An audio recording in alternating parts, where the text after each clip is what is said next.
গল্প গ্লোবাল।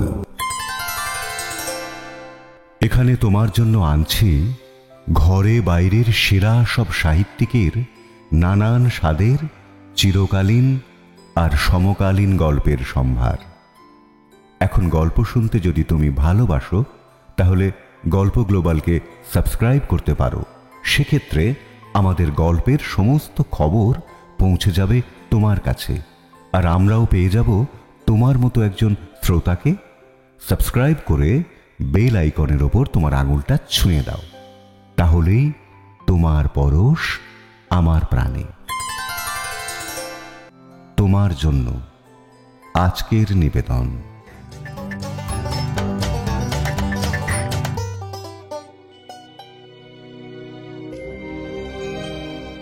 লক্ষ টাকার মামলা। রচনা 5 কড়ি দে। আবহ ও সম্পাদনা অভিক চক্রবর্তী। শব্দগ্রহণ অনুপ মুখোপাধ্যায়। অডিও রূপান্তর ও প্রযোজনা দীপঙ্কর চট্টোপাধ্যায়।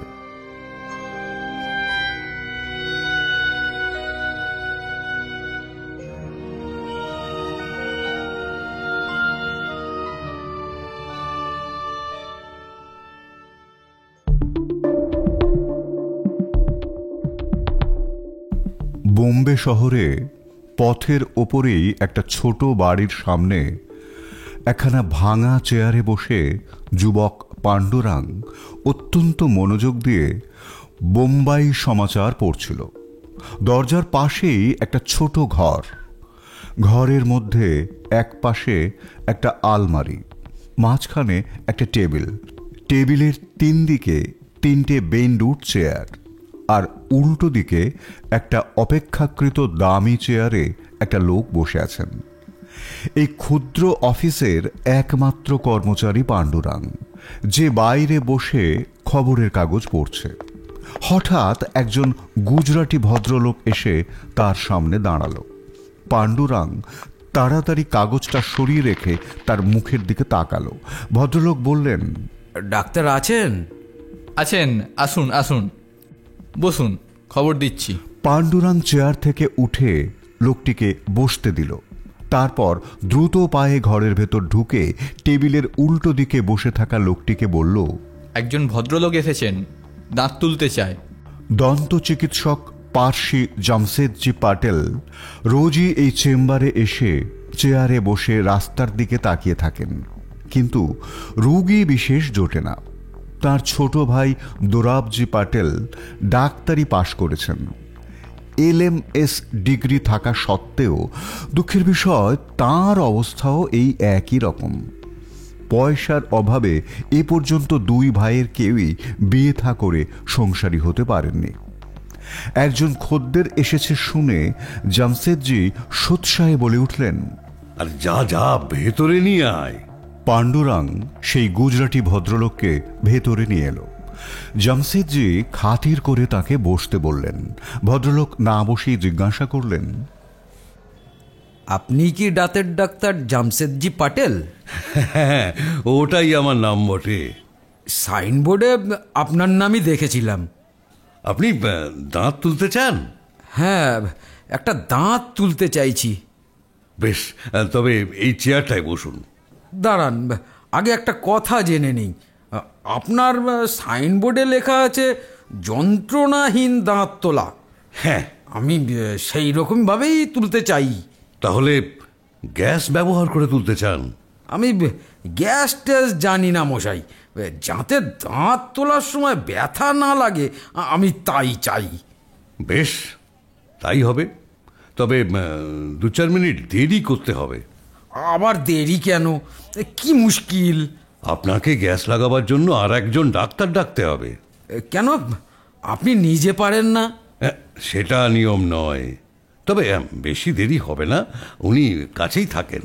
বেশ, যা ভালো হয় করুন। হ্যাঁ, আর একটা কথা আপনাকে আগেই জানিয়ে দেওয়া প্রয়োজন। আপনার খরচ হবে মোট 8 টাকা। দাঁত তোলার জন্য 4 টাকা, আর গ্যাসের জন্য 4 টাকা। ব্যথা না লাগলে আমি 8 টাকা দিতে রাজি আছি।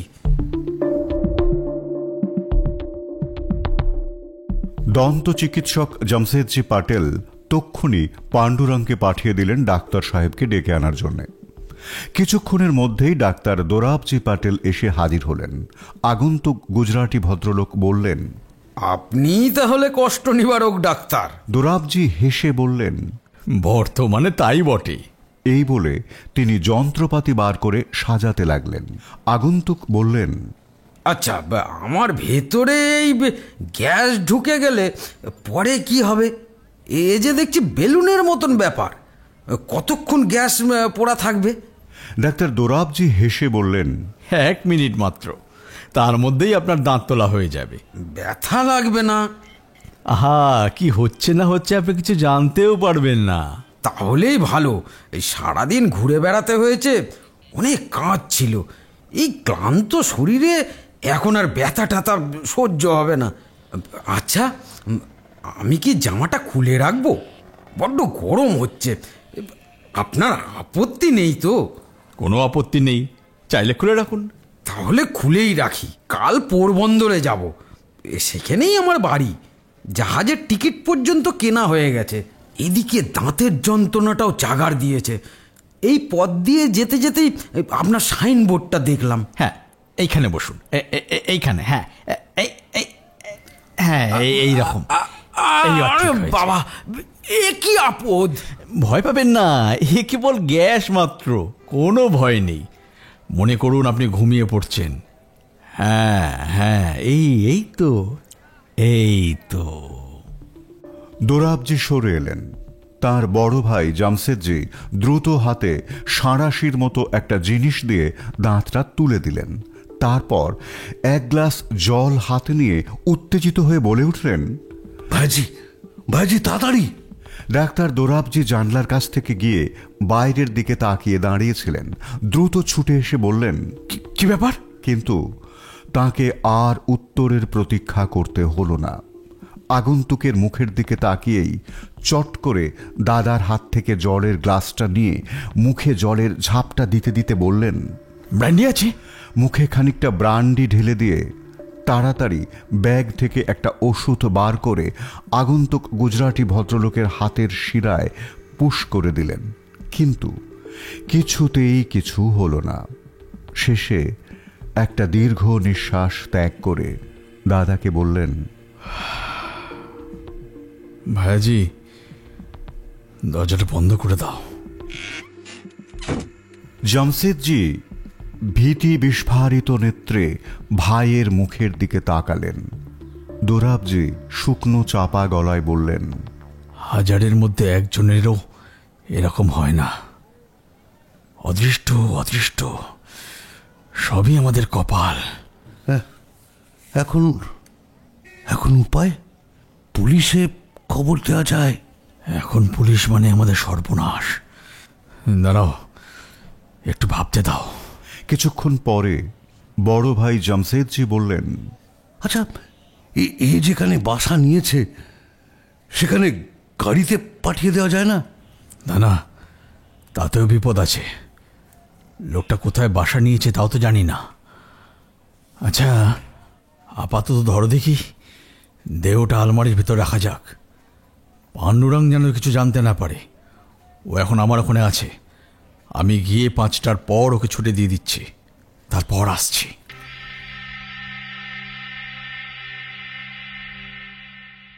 ডাক্তার দোরাবজি 5টার পর পাণ্ডুরংকে ছুটি দিয়ে দাদার চেম্বারে এসে ঢুকলেন। তারপর দরজা জানলা বন্ধ করে দিয়ে বললেন, লোকটা বলছিল পোরবন্দরে যাবে, কিন্তু ওখানে কোথায় উঠেছিল? ওর পকেটে কোনো কাগজপত্র আছে কিনা দেখা যাক তো, যদি ঠিকানাপত্র কিছু পাওয়া যায়। আলমারি খুলে মৃতদেহের পকেট হাতড়ে অনেকগুলো কাগজপত্র পাওয়া গেল। তার মধ্যে কতকগুলোর ওপরে লেখা হরকিষণ দাস, গিরগাম, বোম্বে। তার মানে লোকটা গিরগ্রামের বাসিন্দা। চিঠিগুলো এসেছে কলাদেবী রোডের পার্সি উকিল মিটার কাছ থেকে, অর্থাৎ উকিল মেটার চিঠি পেয়েই হরকিষণ দাস এখানে এসেছিল। কিন্তু পোরবন্দর থেকে কেন সে বোম্বাই এসেছিল এটা জানার জন্য দু ভাই মিলে চিঠিগুলো পড়তে শুরু করলেন। চিঠি পড়ে যা জানা গেল তা হল, বোম্বাইয়ে এই হরকিষণ দাসের এক মাসি ছিলেন। তিনি সম্প্রতি মারা যাওয়ায় তার সমস্ত সম্পত্তির পাওনা হয় একমাত্র উত্তরাধিকারী এই হরকিষণ দাসের। হরকিষণ দাসের অনুরোধেই উকিল মেটা সমস্ত সম্পত্তি বিক্রি করে 1 লক্ষ টাকা ক্যাশ করে রেখেছিলেন। সেই টাকা নিতেই হরকিষণ দাস পোরবন্দর থেকে বোম্বাই শহরে এসেছিলেন। চিঠি পড়া শেষ করে দাঁতের ডাক্তার জামশেদজি এবং ডাক্তার দোরাবজি দুই ভাইয়ের কারোর মুখ দিয়েই অনেকক্ষণ কোনো কথা বেরুল না। বেশ খানিকক্ষণ পর বড় ভাই জামশেদজি পাটেল টেনে টেনে উচ্চারণ করলেন, 1 লক্ষ টাকা! এ কথায় ছোট ভাই দোরাবজি পাটেলের যেন সম্বিত ফিরে এলো। মুখে কোনো কথা না বলে তিনি দ্রুত হাতে মৃতদেহের জামা কাপড়ের ভেতর টাকার তল্লাশি শুরু করে দিলেন। জামার একটা পকেট থেকে জাহাজের 3খানা টিকিট পাওয়া গেল। তার মধ্যে 2টো বাক্সের টিকিট।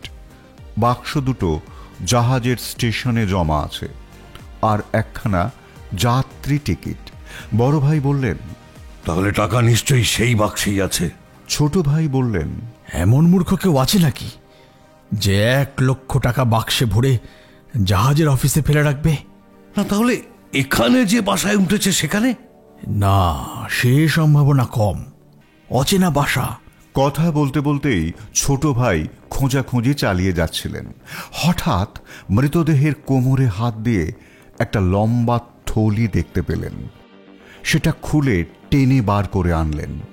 থলির ভেতরে তাড়া বাঁধা অনেকগুলো নোট। কাঁপা কাঁপা হাতে গুনে দেখলেন 100খানা 1000 টাকার নোট। ঠিক 1 লক্ষ টাকা। একসঙ্গে 1 লক্ষ টাকা চোখে দেখেছে এমন লোক বোম্বে শহরেও কজন আছে সন্দেহ। সুতরাং দুই অভাবী পাটেল ভ্রাতা যে হতভম্ব হয়ে পাথরের মূর্তির মতো দাঁড়িয়ে থাকবেন, এতে আর আশ্চর্যের কি। অনেকক্ষণ পরে দন্ত চিকিৎসক জামশেদজি পাটেল একটা দীর্ঘ নিঃশ্বাস ছেড়ে বললেন, 1 লক্ষ টাকা। হ্যাঁ, এখন আমাদের নম্বরই নোট। ভাঙানো সহজ হবে না। উপায় বার করতে হবে।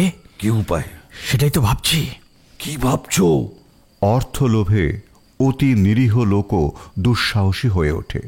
ছোট ভাই দোরাবজি বললেন, জাহাজের লোক একে চিনবে না। টিকিট কিনেছে সাহেবের অফিস থেকে। না, তা চিনবে না। কালের জাহাজে উঠবার কথা আছে। এর নাম নিয়ে আমি যাব পোরবন্দরে। কিন্তু সেখানে যাওয়ার প্রয়োজন কি? প্রয়োজন আছে। আমি হরকিষণ দাস পরিচয়ে সেখানে নেমে নিরুদ্দেশ হয়ে যাব। তাহলে এখানে আমাদের আর কেউ সন্দেহ করবে না। সেই অবসরে তুমি ধীরে ধীরে নোটগুলো ভাঙিয়ে নেবে। হরকিষণের নিরুদ্দেশ সংবাদ প্রকাশিত হওয়ার আগে পর্যন্ত নোটগুলো ব্যাংকে কেউ বন্ধ করে দেবে না। সুতরাং তুমি অনেকটা সময় পাবে। কিন্তু এই লাশটা এখন সরাবে কোথায়? 2টো বাক্সে ভরে জাহাজে নিয়ে যাব। সুযোগ বুঝে সমুদ্রে ফেলে দেব। আরে, এত বড় একটা মৃতদেহ বাক্সে ভরবে কিভাবে? মায়াজি, বলে যাচ্ছ আমি ডাক্তার। সব ব্যবচ্ছেদ করতে আমি জানি। তার মানে তুমি এখন? অত ভয় পেলে কোনো কাজ হয় না। যাও, তুমি এখন ঘরে যাও, আমি যন্ত্রপাতিগুলো নিয়ে আসি।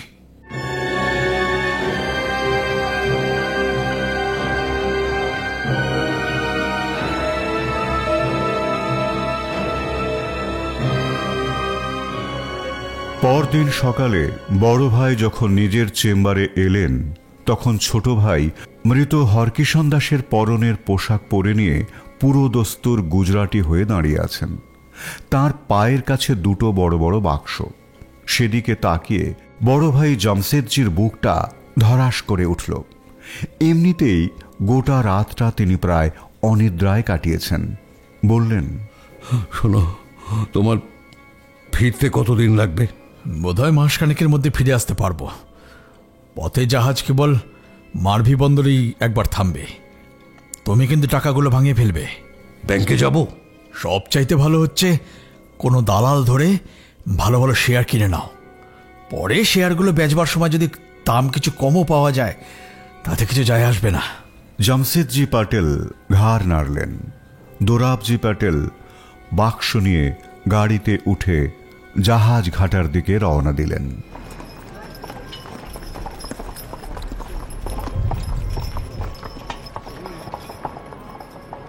উকিল বাইরামজি মেটা একসঙ্গে কখনো লক্ষ টাকা চোখে দেখেননি। সুতরাং তিনি প্রলুব্ধ হলেন। প্রলুব্ধ হওয়ার অনেক কারণও আছে। তিনি মদ্যপ, জুয়ারি, তার আপাদমস্তক দেনায় ডুবে আছে। ক্রমে তার পসার নষ্ট হচ্ছে। উকিল সমাজে তিনি হেয় প্রতিপন্ন হয়ে পড়েছেন।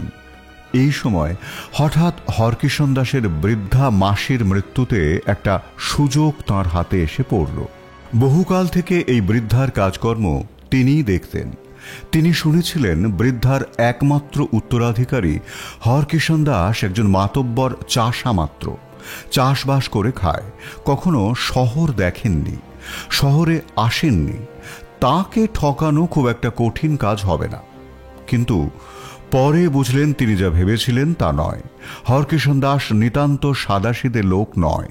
তাকে ঠকানো সহজ কাজও নয়। হরকিষণ টাকা নিতে নিজেই শহরে এসে পড়ায় উকিল মেটা নিদারুণ নৈরাশ্যে একেবারে মুহ্যমান হয়ে পড়লেন।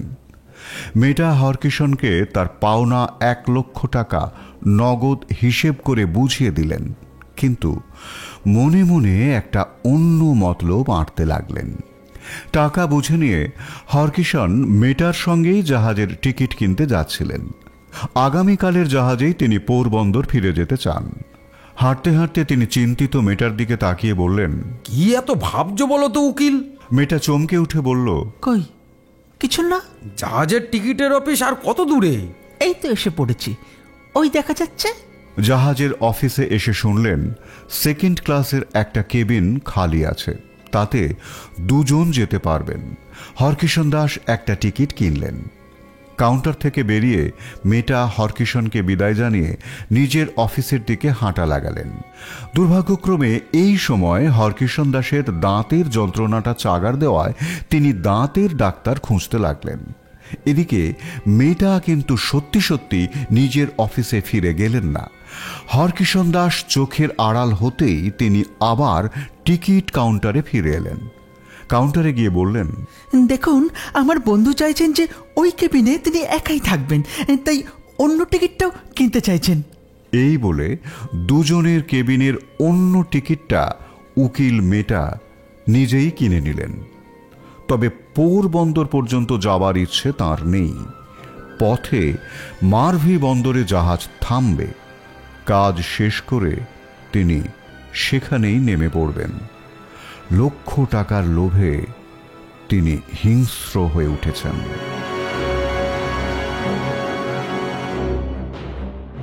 উকিল মেটার দাড়ি গোঁফ ছিল না। দামি পরচুলার সাহায্যে লাল রঙের দাড়ি গোঁফের সঙ্গে মুসলমানের পোশাক পরে পার্সি মেটা হয়ে গেলেন সম্ভ্রান্ত মুসলমান সওদাগর।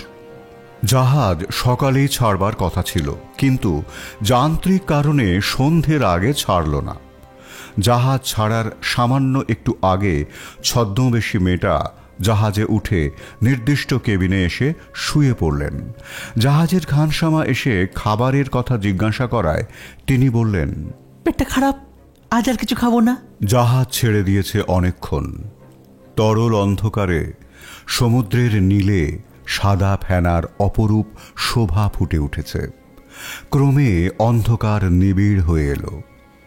জগৎ ম্লান মূর্তি ধারণ করল। তারপর হলো চন্দ্রোদয়। সে এক মনোহর দৃশ্য। সমুদ্র যেন রৌপ্যবর্ণ রঞ্জিত হয়ে উঠল। যতদূর চোখ যায় কেবল সমুদ্র, আকাশ, জ্যোৎস্না, আর জ্যোৎস্না, আকাশ, সমুদ্র। এদিকে জাহাজের ভেতরে প্রত্যেক কেবিনে ইলেকট্রিকের আলো জ্বলে উঠেছে। সেই আলোতে মেয়েটা কেবিনটা একবার ভালো করে দেখে নিয়ে দেওয়ালের দিকে মুখ করে শুয়ে রইল। তার বুকের কাছে তোয়ালে জড়ানো একটা ধারালো ইস্পাতের লম্বা ছোরা। অনেক রাত্রে পায়ের আওয়াজ শুনে টের পেল হরকিষণ এসে ঢুকল। এতক্ষণ সে কেবিনের বাইরে উপরে জাহাজের ডেকে ছিল। কেবিনের আলো এবারে নিভে গেল। মেয়েটা বুঝলেন সহযাত্রী ঘুমিয়ে পড়েছে ভেবে হরকিষণ আলো নিভিয়ে শুয়ে পড়ল। মেয়েটা নিঃশব্দে ঘাপটি মেরে পড়ে রইল। খানিক বাদেই নাক ডাকার শব্দ শুনে বুঝলেন হরকিষণ গভীর ঘুমে মগ্ন। এই হলো মোক্ষম সময়। তোয়ালে আর ছোরা নিয়ে নিঃশব্দে উঠে এলো ছদ্মবেশী মেয়েটা। অন্ধকারের মধ্যে কার্যোদ্ধার করতে তাকে বিশেষ বেগ পেতে হলো না। ঘুমন্ত মেয়েটার মুখের ওপর বাঁ হাতে রুমালটা চেপে ধরে ডান হাতে শানিত ছোরাখানা গলার ওপর চালিয়ে দিলেন। সামান্য মাত্র গুঁ গুঁ শব্দ বেরিয়ে এলো। দেহটা একবার কেঁপে উঠল। তারপরেই সব নিস্তেজ। যে কাজ করবে বলে মেয়েটা জাহাজে উঠেছিল সে কাজ সফল হলো। এবার শুধু টাকাগুলো হাতিয়ে নেওয়া। খানিকক্ষণ চুপচাপ দাঁড়িয়ে থেকে শ্বাস প্রশ্বাস স্বাভাবিক করে নিল মেয়েটা। তারপর মৃতদেহের মুখের ওপর তোয়ালেটা চাপা দিয়ে কেবিনের আলো জ্বালালো। রক্ত নিচে পড়েনি, তবে বিছানা রক্তে একেবারে ভিজে গেছে। তাড়াতাড়ি চাপাচুপি দিয়ে ঠিক করে নিল। এবার মশারিটা একটু টেনে দিলেই সকলেই মনে করবে যে লোকটা ঘুমোচ্ছে। তারপর মারভি বন্দরে নেমে গেলে এ খবর যতক্ষণে জানাজানি হবে ততক্ষণে জাহাজ বহু দূর চলে যাবে। মেয়েটার সন্ধান কেউ পাবে না। মেয়েটা জানত হরকিষণ দাস নোটগুলো একটা লম্বা থলিতে পুরে কোমরে বেঁধে রেখেছিল। এবার মৃতদেহের কোমরে হাত দিয়ে দেখল কোমরে নোটের থলি নেই। প্রথমে একটু হকচকিয়ে গেল। তারপরেই মনে হলো নিশ্চয়ই এই বাক্স দুটোর কোনো একটাতে আছে। মৃতদেহের পকেট হাতড়ে বাক্সের চাবি পাওয়া গেল। তৎক্ষণাৎ একটা বাক্স খুলে ফেলল। দেখল তার মধ্যে কি একটা বড় মতো জিনিস কাগজে মোড়া রয়েছে। তার গন্ধটাও যেন কীরকম। বেশি কিছু ভাবার তার সময় নেই। প্রথম বাক্সটা বন্ধ করে দিয়ে মেয়েটা দ্বিতীয় বাক্সটা খুলল। দেখল এর ভেতরেও কাগজে মোড়া কতগুলো বস্তু, একটা গোল আর অন্য চারটে লম্বা লম্বা। সে লম্বা একটা মোড়ক তুলে নিয়ে সাবধানে কাগজগুলো খুলে ফেলতেই বেরিয়ে পড়ল একটা মানুষের হাত। তাড়াতাড়ি এবার গোলাকার মোড়কটা তুলে খুলতে শুরু করল। তারপরেই বিদ্যুৎ পৃষ্ঠের মতো আপাদমস্তক কেঁপে উঠল তার। নিজেই নিজের মুখ দুহাতে চেপে ধরে মুখ থেকে ছিটকে বেরিয়ে আসা আওয়াজ গিলে নিল। কি ভয়ানক! এ যে হরকিষণ দাসের কাটা মাথা। সে কি স্বপ্ন দেখছে? তাহলে মশারির ভেতরে লোকটাকে এক্ষুনি সে যাকে গলা কেটে খুন করল। দ্রুত বেগে মশারি তুলে মৃতদেহের মুখের ওপর থেকে চাপা দেওয়া তোয়ালেটা সরিয়ে নিতেই দেখল এ একটা অন্য লোক। সব কিছু তালগোল পাকিয়ে গেল মেয়েটার। ঠিক এই সময়ে জাহাজের বাঁশি বেজে উঠল। জাহাজ মারভি বন্দরের কাছাকাছি চলে এসেছে। আর সময় নেই, যেমন করেই হোক পালাতে হবে। মেয়েটা তাড়াতাড়ি আলো নিভিয়ে বাক্স দুটো বন্ধ করে মৃতদেহের মুখের দিকের মশারিটা টেনে দিয়ে বাইরে বেরিয়ে এলো। উত্তেজনা দমন করে যতটা সম্ভব স্বাভাবিক স্বরে একজন জাহাজের কর্মচারীকে জিজ্ঞাসা করল, এটা কোথায় এলো? মারভি। তা এখানে কতক্ষণ জাহাজে থাকবে? 1 ঘন্টা। ডাক নামাতে হবে, ডাক তুলতে হবে। আচ্ছা, এক পাকে তীরে গিয়ে একবার শহরটা দেখে আসা যায়? হ্যাঁ, যেতে চাইলে যান না, তবে ঘন্টাখানেকের মধ্যেই ফিরে আসতে হবে। একটা ছোট স্টিমার এসে বিশাল জাহাজের গায়ে লাগলো। সঙ্গে সঙ্গে জাহাজের মধ্যে ছুটোছুটি পড়ে গেল। মারভিতে যারা নামবে তারা মালপত্র নিয়ে স্টিমারে উঠতে লাগল। সেই গোলমালের মধ্যে মেয়েটাও উঠে পড়ল। কেউ তাকে খেয়াল করল না। সম্ভ্রান্ত মুসলমান সওদাগর বেশি মেয়েটা মারভি বন্দরে নিরুদ্দেশ হয়ে গেল।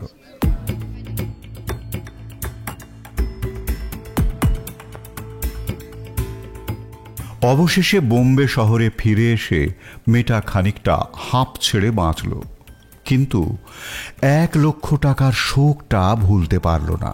মনে মনে হিসাব কষল, যাকে সে হরকিষণ ভেবে খুন করেছিল সেই লোকটাই হরকিষণকে খুন করে তার টাকাগুলো আত্মসাৎ করেছে। সে আপন মনেই বিড়বিড় করতে লাগলো। কিন্তু টাকাগুলো নিয়ে সে জাহাজে ওঠেনি। হরকিষণের দেহ টুকরো টুকরো করে বাক্সে ভরে এসে জাহাজে উঠেছিল, সমুদ্রের জলে বাক্স দুটো ফেলে দেবে বলে। টাকাগুলো রেখে গেছে বোম্বেতেই তার কোনো সাকরেদের কাছে। তার মানে টাকাগুলো এখন এই শহরেই আছে। নোটের নম্বর হরকিষণ জানতো, আর জানতাম আমি। হরকিষণ নেই, সুতরাং ব্যাংকে খবর দিয়ে এই নোটগুলোর নম্বর যদি বন্ধ করে দিই খুনের সাকরেদ, তাহলে এই নোট আর ভাঙাতে পারবে না। টাকাগুলো ঘুরে ফিরে আমার হাতেই আসবে, কারণ নোট ভাঙাতে না পেরে তাকে আমার কাছেই আসতে হবে। তখন তার সঙ্গে একটা রফায় আসা যাবে। হ্যাঁ, এই ঠিক, এই ঠিক। নানা দিক ভেবে মেয়েটা নোট বন্ধ করাই স্থির করল। এদিকে এই বোম্বে শহরে আর একজনও মেয়েটার মতোই ভেবে ভেবে অস্থির হয়ে উঠেছেন।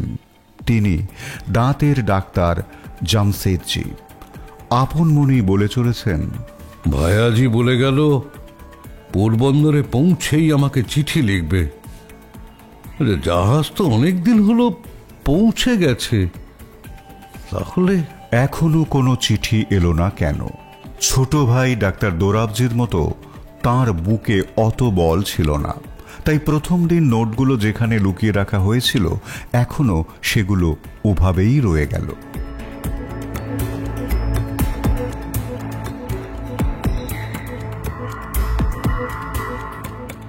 এবার ফিরে আসি সেই জাহাজে।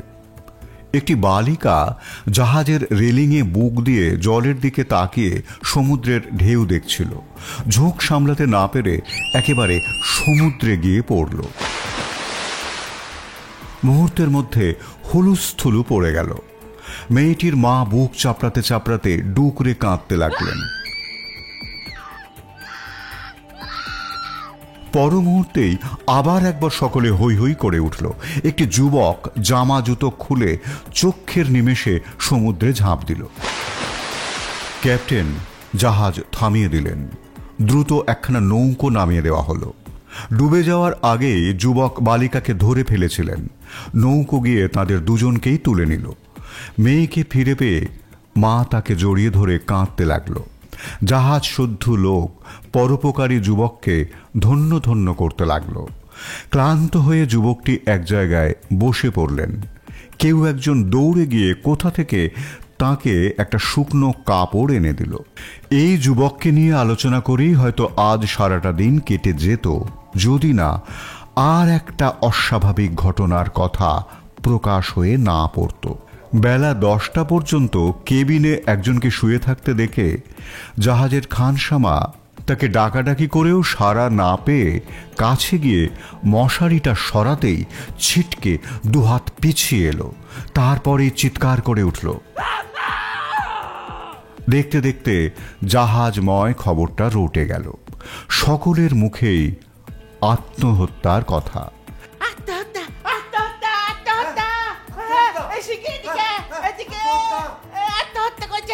কিন্তু জাহাজের ডাক্তার মৃতদেহ দেখে ঘাড় নেড়ে জানালেন, আত্মহত্যা নয়, খুন। ক্যাপ্টেন বললেন, সে খুন? হ্যাঁ, খুন। আর কে এ কেবিনে ছিল সেটা করায়? কিন্তু সে লোককে আর খুঁজে পাওয়া গেল না। একজন কর্মচারী জানালেন, সে মারবি দেখতে গিয়েছিল, ফিরে এসেছিল কিনা জানি না। ক্যাপ্টেন জানালেন, ওর বন্দরে গিয়ে কেসটা পুলিশের হাতে তুলে দেওয়া হবে। ডাক্তার, আপনি রিপোর্ট তৈরি করে রাখুন, আর তোমরা কেবিনের দরজা সিল করে দাও। পোরবন্দরে জাহাজ পৌঁছলে ক্যাপ্টেন জাহাজ থেকে কাউকে নামতে না দিয়ে পুলিশে খবর পাঠালেন। কিছুক্ষণের মধ্যেই পুলিশ চলে এলো। অনুসন্ধান করে জাহাজের যাত্রীদের মধ্যে সন্দেহজনক কিছু না পেয়ে সকলকেই নামার অনুমতি দিয়ে দেওয়া হলো। সবাই হুড়মুড়িয়ে নামতে আরম্ভ করলো। একটি স্ত্রীলোক ঘাটে দাঁড়িয়ে ব্যাকুলভাবে যাত্রীদের মধ্যে কাউকে খুঁজছিলেন, কিন্তু সকলে চলে যাবার পরও সে দাঁড়িয়ে রইল। বোধহয় যাকে খুঁজছিল তাকে দেখতে পায়নি। একজন কর্মচারী তাকে দেখে বলল, এখানে কার জন্য অপেক্ষা করছো? সবাই নেমে গেছে? হ্যাঁ, তবে দু একজন আছে। তুমি কার জন্য অপেক্ষা করছো? তার নাম কি? হরকিষাণ দাস। দাঁড়াও, আমি দেখে এসে বলছি। কর্মচারী ছুটে গিয়ে ক্যাপ্টেনকে বলল, একজন স্ত্রী লোক হরকিষাণ দাসের খোঁজ করছে। পুলিশ কর্মচারী সেখানেই বসেছিলেন। লাফিয়ে উঠে বললেন, কোথায় সে? এদিকে আসুন, আমার সঙ্গে আসুন। স্ত্রী লোকটির কাছে গিয়ে পুলিশ কর্মচারী জিজ্ঞাসা করলেন, আপনি কাকে খোঁজ করছেন? হরকিষাণ দাস। তিনি কি এখনো জাহাজে আছেন? দেখুন, একটা কথা। আপনি কে? আমি পুলিশের লোক। পুলিশ? সব জানাজানি হয়ে গেছে? সে গ্রেপ্তার হয়েছে? পুলিশ কর্মী বিস্মিত হয়ে ভাবলেন, তার মানে শুধু খুন নয়, রহস্য আরও গভীরে। রমণী নিজের ভুল বুঝতে পেরে সামলে নিয়ে বলল, তিনি কি এখনো জাহাজেই আছেন? হ্যাঁ। আমি তার সঙ্গে কি একবার দেখা করতে পারি? আপনি তার কে হন? আমি তার স্ত্রী। আসুন। পুলিশ কর্মী স্ত্রীলোকটিকে জাহাজে নিয়ে এলেন। রমণী জাহাজে এসেই ব্যগ্র হয়ে জিজ্ঞাসা করলেন, কই কোথায় তিনি? ব্যস্ত হবেন না, আপনার স্বামী এই জাহাজে বোম্বাই থেকে উঠেছিলেন। তা আমি জানি। এখন কি তিনি এই জাহাজে আছেন? তার মৃতদেহ আছে। কি বলছেন? রমণী আর কোনো কথা বলতে পারল না। নিচে বসে পড়ে আধো অজ্ঞান হয়ে গেল।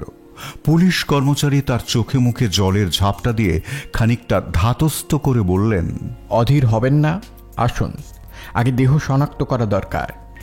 এইদিকে আসুন, এই কেবিনে আছেন। রমণী এক দৃষ্টে মৃতদেহের দিকে তাকালো। তারপরেই পাগলের মতো হেসে উঠল। তারপরেই কাঁদতে কাঁদতে অজ্ঞান হয়ে গেল। সে তার স্বামীকেই মৃত দেখবে ভেবেছিল, কিন্তু দেখল অন্য লোক। যখন জ্ঞান ফিরল, দেখল ডেকের ওপর শুয়ে আছে। রাত হয়েছে, আলো জ্বলছে, তার আশেপাশে কেউ নেই। ঘাপটি মেরে পড়ে থেকে ভাবতে লাগলো, এখন তার কি করা উচিত। হরকিষাণ দাস নাম নিয়ে অন্য আর একজন কেউ এই জাহাজে উঠেছিল, কিন্তু তাকে খুন করলো কে? আমার স্বামী বা এখন কোথায়? সে তো বোম্বাই থেকে আমাকে 2-3খানা চিঠিও লিখেছিল।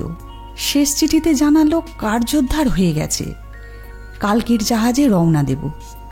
তাহলে সে কোথায়? তবে কি সব জানাজানি হয়ে গেল?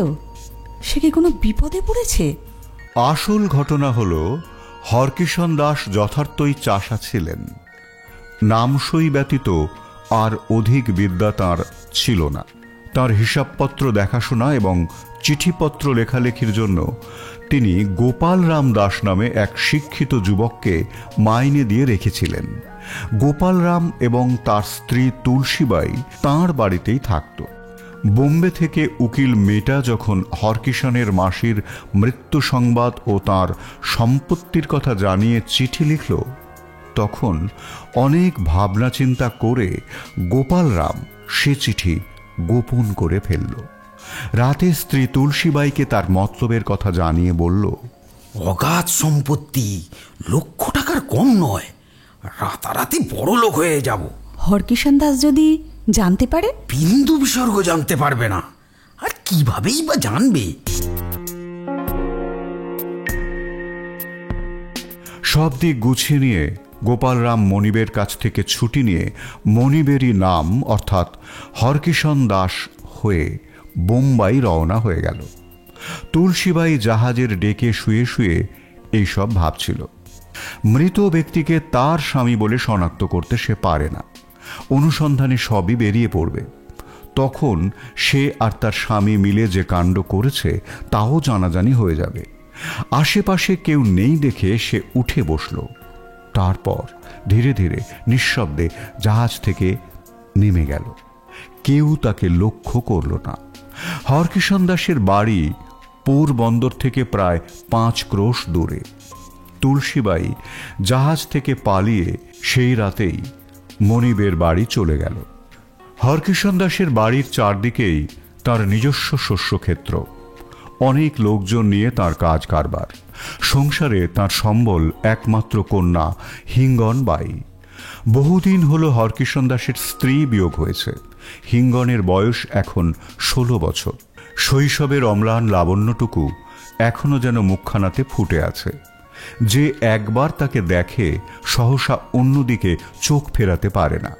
মনের মতো পাত্র না পাওয়ায় এখনো তার বিবাহ হয়নি।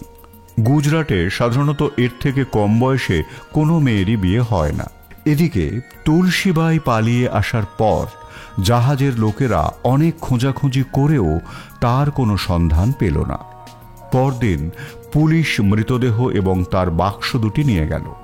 বাক্স খুলে আর একজনের খণ্ড বিখণ্ড মৃতদেহ দেখে তারা যার পর নাই বিস্মিত হয়ে পড়ল। অনেক অনুসন্ধান করেও এই মামলার কোনো কিনারা হল না।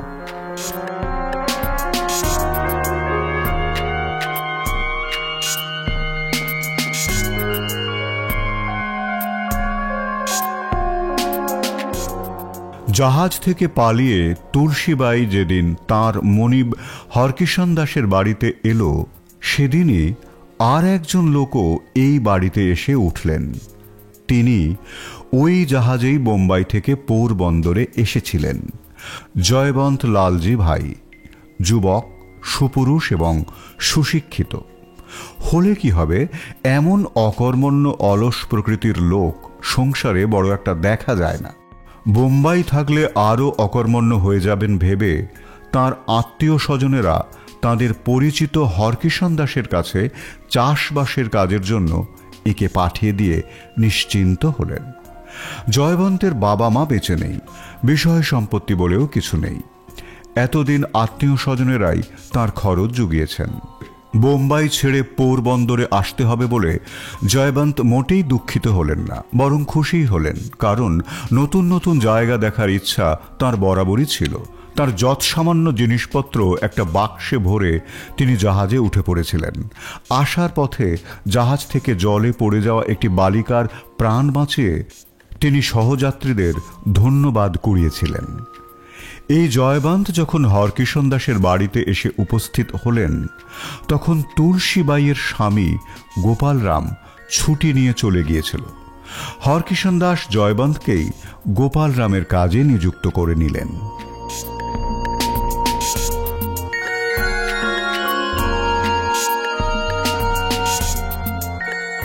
এরপর 2 মাস কেটে গেছে। একদিন হরকিষণ দাস তার কন্যাকে কাছে ডাকলেন। মা হিঙ্গন, একবার এদিকে এসো তো। বাতাসে উড়ে আসা ফুলের পাপড়ির মতো ছুটে এসে বাবার পাশে দাঁড়িয়ে হিঙ্গন বলল, কি বাবা? বসো বসো আমার কাছে। হিঙ্গন বাবার সামনে বসে পড়ে বলল, আমি জানি তুমি আজ আমাকে বকবে। হরকিষণ সস্নেহে মেয়ের মুখের দিকে তাকিয়ে বললেন, কি করে বুঝলে বকবো? তোমার মুখের ভাব দেখে। না না, বকবো না। আমি জানি বাবা আমাকে বকে না, তবে অন্য কথা আছে, একটা বিশেষ কথা। আমি কি কিছু করেছি? এখনো কিছু করনি, তবে ভবিষ্যতে করতে পারো। তাতে চিরজীবনের মতো দুঃখী হতে হবে মা। কি বাবা? জয়বন্ত এখানে প্রায় 2 মাস হলো এসেছে। সে তোমাকে ভালোবাসে, এতে অবশ্য তাকে দোষ দেওয়া যায় না, কারণ তোমাকে যেই দেখবে সেই ভালোবাসবে। বাবা, সে ভালোবাসুক, তাতে কিছু যায় আসে না, কিন্তু তুমি কি তাকে ভালোবাসো? হিঙ্গনের মুখ লজ্জায় কান পর্যন্ত লাল হয়ে গেল। মুখ নিচু করে বলল, তিনি লোক ভালো। বাইরে দেখতে ভালো লোক, তাতে সন্দেহ নেই। লেখাপড়াও জানে, বোম্বাই শহরে থেকে শিখেছে, সেসব ঠিকই, কিন্তু কেবল উপরের চাকচিক্য থাকলেই জিনিস ভালো হয় না মা। বাবা, এখানে কথা বলার মতন লোক কে আছে তাই কথা বলি। তুমি আমাকে লেখাপড়া শিখিয়েছ। এখানে যারা আছে তারা শুধু চাষবাসই জানে, আর কিছুতেই তাদের উৎসাহ নেই। হ্যাঁ, তা অস্বীকার করছি না। ইনি শিক্ষিত, অনেক কিছু জানেন। হ্যাঁ, সবই ঠিকই বলেছ, তবে এর সিকি পয়সাও নেই। সংসারে টাকাটাই সব, বুঝলে। হয়তো তাই, কিন্তু আমি তা মনে করি না। হরকিষণ দাস একটা দীর্ঘ নিঃশ্বাস ত্যাগ করলেন। তিনি কন্যাকে প্রাণের থেকেও ভালোবাসেন। তার ইচ্ছা কোনো বড় লোকের ছেলের সাথেই মেয়ের বিয়ে দেওয়া।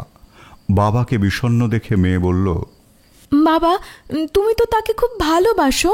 আমার ভালোবাসা আর তোমার ভালোবাসার মধ্যে প্রভেদ আছে। হিঙ্গন কোনো কথা বলল না। তার লজ্জাবনত মুখখানি রাঙা হয়ে উঠল। হরকিষণ বললেন, গোপালরাম ছুটি নিয়েছে বলেই আমি তাকে কাজ দিতে পেরেছি, না হলে এখানে তার আর কাজ কি। তিনি তো ভালোই কাজ করেন। গোপালরাম ফিরে এলে আমি কি করব জানি না। হায় গোপালরাম! তার খণ্ড বিখণ্ড দেহ পুলিশ ততদিনে পোরবন্দরে পুড়িয়ে দিয়েছে।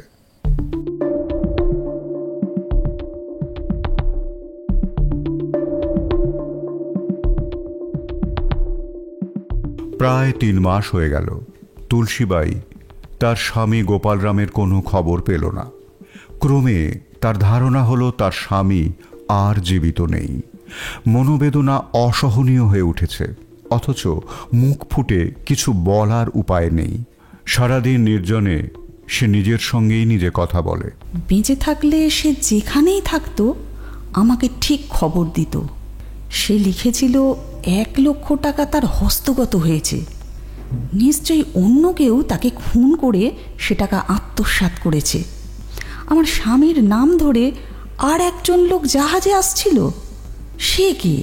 সেই লোকটাকেই বা খুন করল কে? সে জানত যুবক জয়বন্ত সেই জাহাজেই এসেছিল, কিন্তু ভয়ে তাকেও কোনো কথা জিজ্ঞাসা করতে সাহস হয় না। আপন মনে যতই এসব ভাবতে লাগলো, ততই তার মাথা খারাপ হয়ে যেতে লাগলো। ক্রমে সে উন্মাদিনীর মতো হয়ে উঠল। একদিন জয়বন্তের একখানা কাপড় দেখে সে যেন সত্যি সত্যি পাগল হয়ে গেল। কাপড়খানা দেখে সে চমকে উঠল। তারপর বারবার দেখতে লাগলো। মনে মনে বলল, এ তো আমার স্বামীর কাপড়। এই তো আমার নিজের হাতে দেখে দেওয়া চিহ্ন রয়েছে। ও এইবার বুঝতে পেরেছি, এতদিনই বুঝতে পেরেছি। এই জয়বন্তী আমার স্বামীকে টাকার লোভে খুন করেছে। আমার হাত থেকে তুমি নিস্তার পাবে না জয়বন্ত। সমস্ত রাত ভেবে সে একটা মতলব আঁটল। পরদিন সে জয়বন্তকে নির্জনে ডেকে নিয়ে গিয়ে বলল, তোমার সঙ্গে একটা কথা আছে। কি কথা? এত চেঁচিও না, আস্তে। জয়বন্ত গলা নামিয়ে নিচু স্বরে বললেন, কেন, কি হয়েছে? হিঙ্গন তোমায় বলতে বলেছে। কি বলতে বলেছে? পুরো গোয়ালের পাশে কুয়োতলায় তোমায় ডেকেছে। বড় গোয়াল ঘর? সেখানে সে কি করছে? তা আমি জানি না বাপু, তোমার ইচ্ছে হয় যাও, না হয় না যাও। আহা, রাগ করছো কেন? আমি এখনই যাচ্ছি। এ কথা কাউকে বলতে বারণ করেছে। ভয় নেই, কাউকে বলবো না। জয়বন্ত দ্রুত গোয়াল ঘরের দিকে হাঁটতে লাগলেন। এই গোয়াল ঘরে এখন গরু থাকে না। পড়ে থাকতে থাকতে ভগ্ন প্রায় হয়ে গেছে। এদিকটায় বিশেষ কেউ একটা যায় না। সেখানে একটা পুরনো কূপ আছে বটে, কিন্তু সেটাও একই দশা প্রাপ্ত হয়েছে। তাতে জল আছে কিনা সন্দেহ। জয়বন্ত জায়গাটা জানতেন, কিন্তু এদিকটায় আসেননি কখনো। ক্রমে দেখলেন গোয়াল ঘরটা প্রকাণ্ড একটা আবর্জনার স্তূপের মতো পড়ে আছে। কুয়ার চারদিকের প্রাচীরই ভাঙা, কিন্তু এখানে তিনি কাউকে দেখতে পেলেন না। কুয়াপাড়ে দাঁড়িয়ে ভাবতে লাগলেন, তবে কি আমার দেরি দেখে হিঙ্গন বাড়ি ফিরে গেল? তুলসীবাই কি আমাকে খবরটা দিতে দেরি করেছে? হঠাৎ গোয়াল ঘরের ভগ্ন স্তূপের পাশ থেকে কেউ একজন তীর বেগে ছুটে এসে পিছন দিক থেকে প্রচণ্ড জোরে একটা ধাক্কা মারল। অন্যমনস্ক থাকায় জয়বন্ত ধাক্কাটা সামলাতে পারলেন না, সশব্দে গিয়ে পড়লেন কূপের মধ্যে। ভাগ্যক্রমে কূপের ভেতরে অর্ধ কর্দমাক্ত জল ছিল, নইলে মৃত্যু না হলেও অবধারিতভাবে হাত পা ভাঙত। অকস্মাৎ এই অভাবনীয় ঘটনায় কয়েক মুহূর্তের জন্য জয়বন্ত জ্ঞান হারিয়ে ফেললেন। জয়বন্ত! ওপর থেকে একটা নারী কণ্ঠের আওয়াজ শুনলেন, কিন্তু কিছুই বুঝতে পারলেন না। হুঁশ ফিরতে ওপরের দিকে তাকিয়ে দেখলেন তিনি অন্তত 30-40 হাত নিচেই পড়েছেন। কূপের ভেতরে ঘোর অন্ধকার, কিছুই দেখবার উপায় নেই। ওপরে দিনের আলো ক্রমেই ম্লান হয়ে আসছে। আবার সেই কণ্ঠস্বরটা শুনতে পেলেন। জয়বন্ত! জয়বন্ত! জয়বন্ত কুয়োর ভেতর থেকে চিৎকার করে বললেন, কে তুমি? তাড়াতাড়ি একটা দড়ি ফেলে দাও। জয়বন্ত, তুমি জাহাজে আমার স্বামীকে খুন করেছ, তাই আমিও তোমাকে প্রাণদণ্ড দিলাম। এখানে কেউ তোমাকে বাঁচাতে আসবে না, কেউ তোমার খবর পাবে না। ওখানেই থাকো, ধীরে ধীরে অনাহারে সুখের মরণ হবে তোমার। জয়বন্ত বুঝতে পারলেন তুলসীবাইয়ের গলা। তারপর আর কিছুই শুনতে পেলেন না। হতভম্ব জয়বন্ত ভাবতে লাগলেন, তুলসীবাই বলছে জাহাজে তার স্বামীকে আমি খুন করেছি। কি ভয়ানক দোষারোপ! কিন্তু জাহাজে তো সত্যিই একজন খুন হয়েছে। সে কি তাহলে তুলসীবাইয়ের স্বামী গোপালরাম? এর ভেতরে নিশ্চয়ই একটা গুরুতর রহস্য আছে। হ্যাঁ, রহস্য।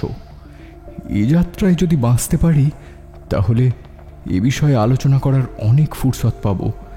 কিন্তু এই 40 ফুট গভীর কূপের ভেতর থেকে উঠব কিভাবে? তবে কি সত্যি আর বাঁচার কোনো আশা নেই?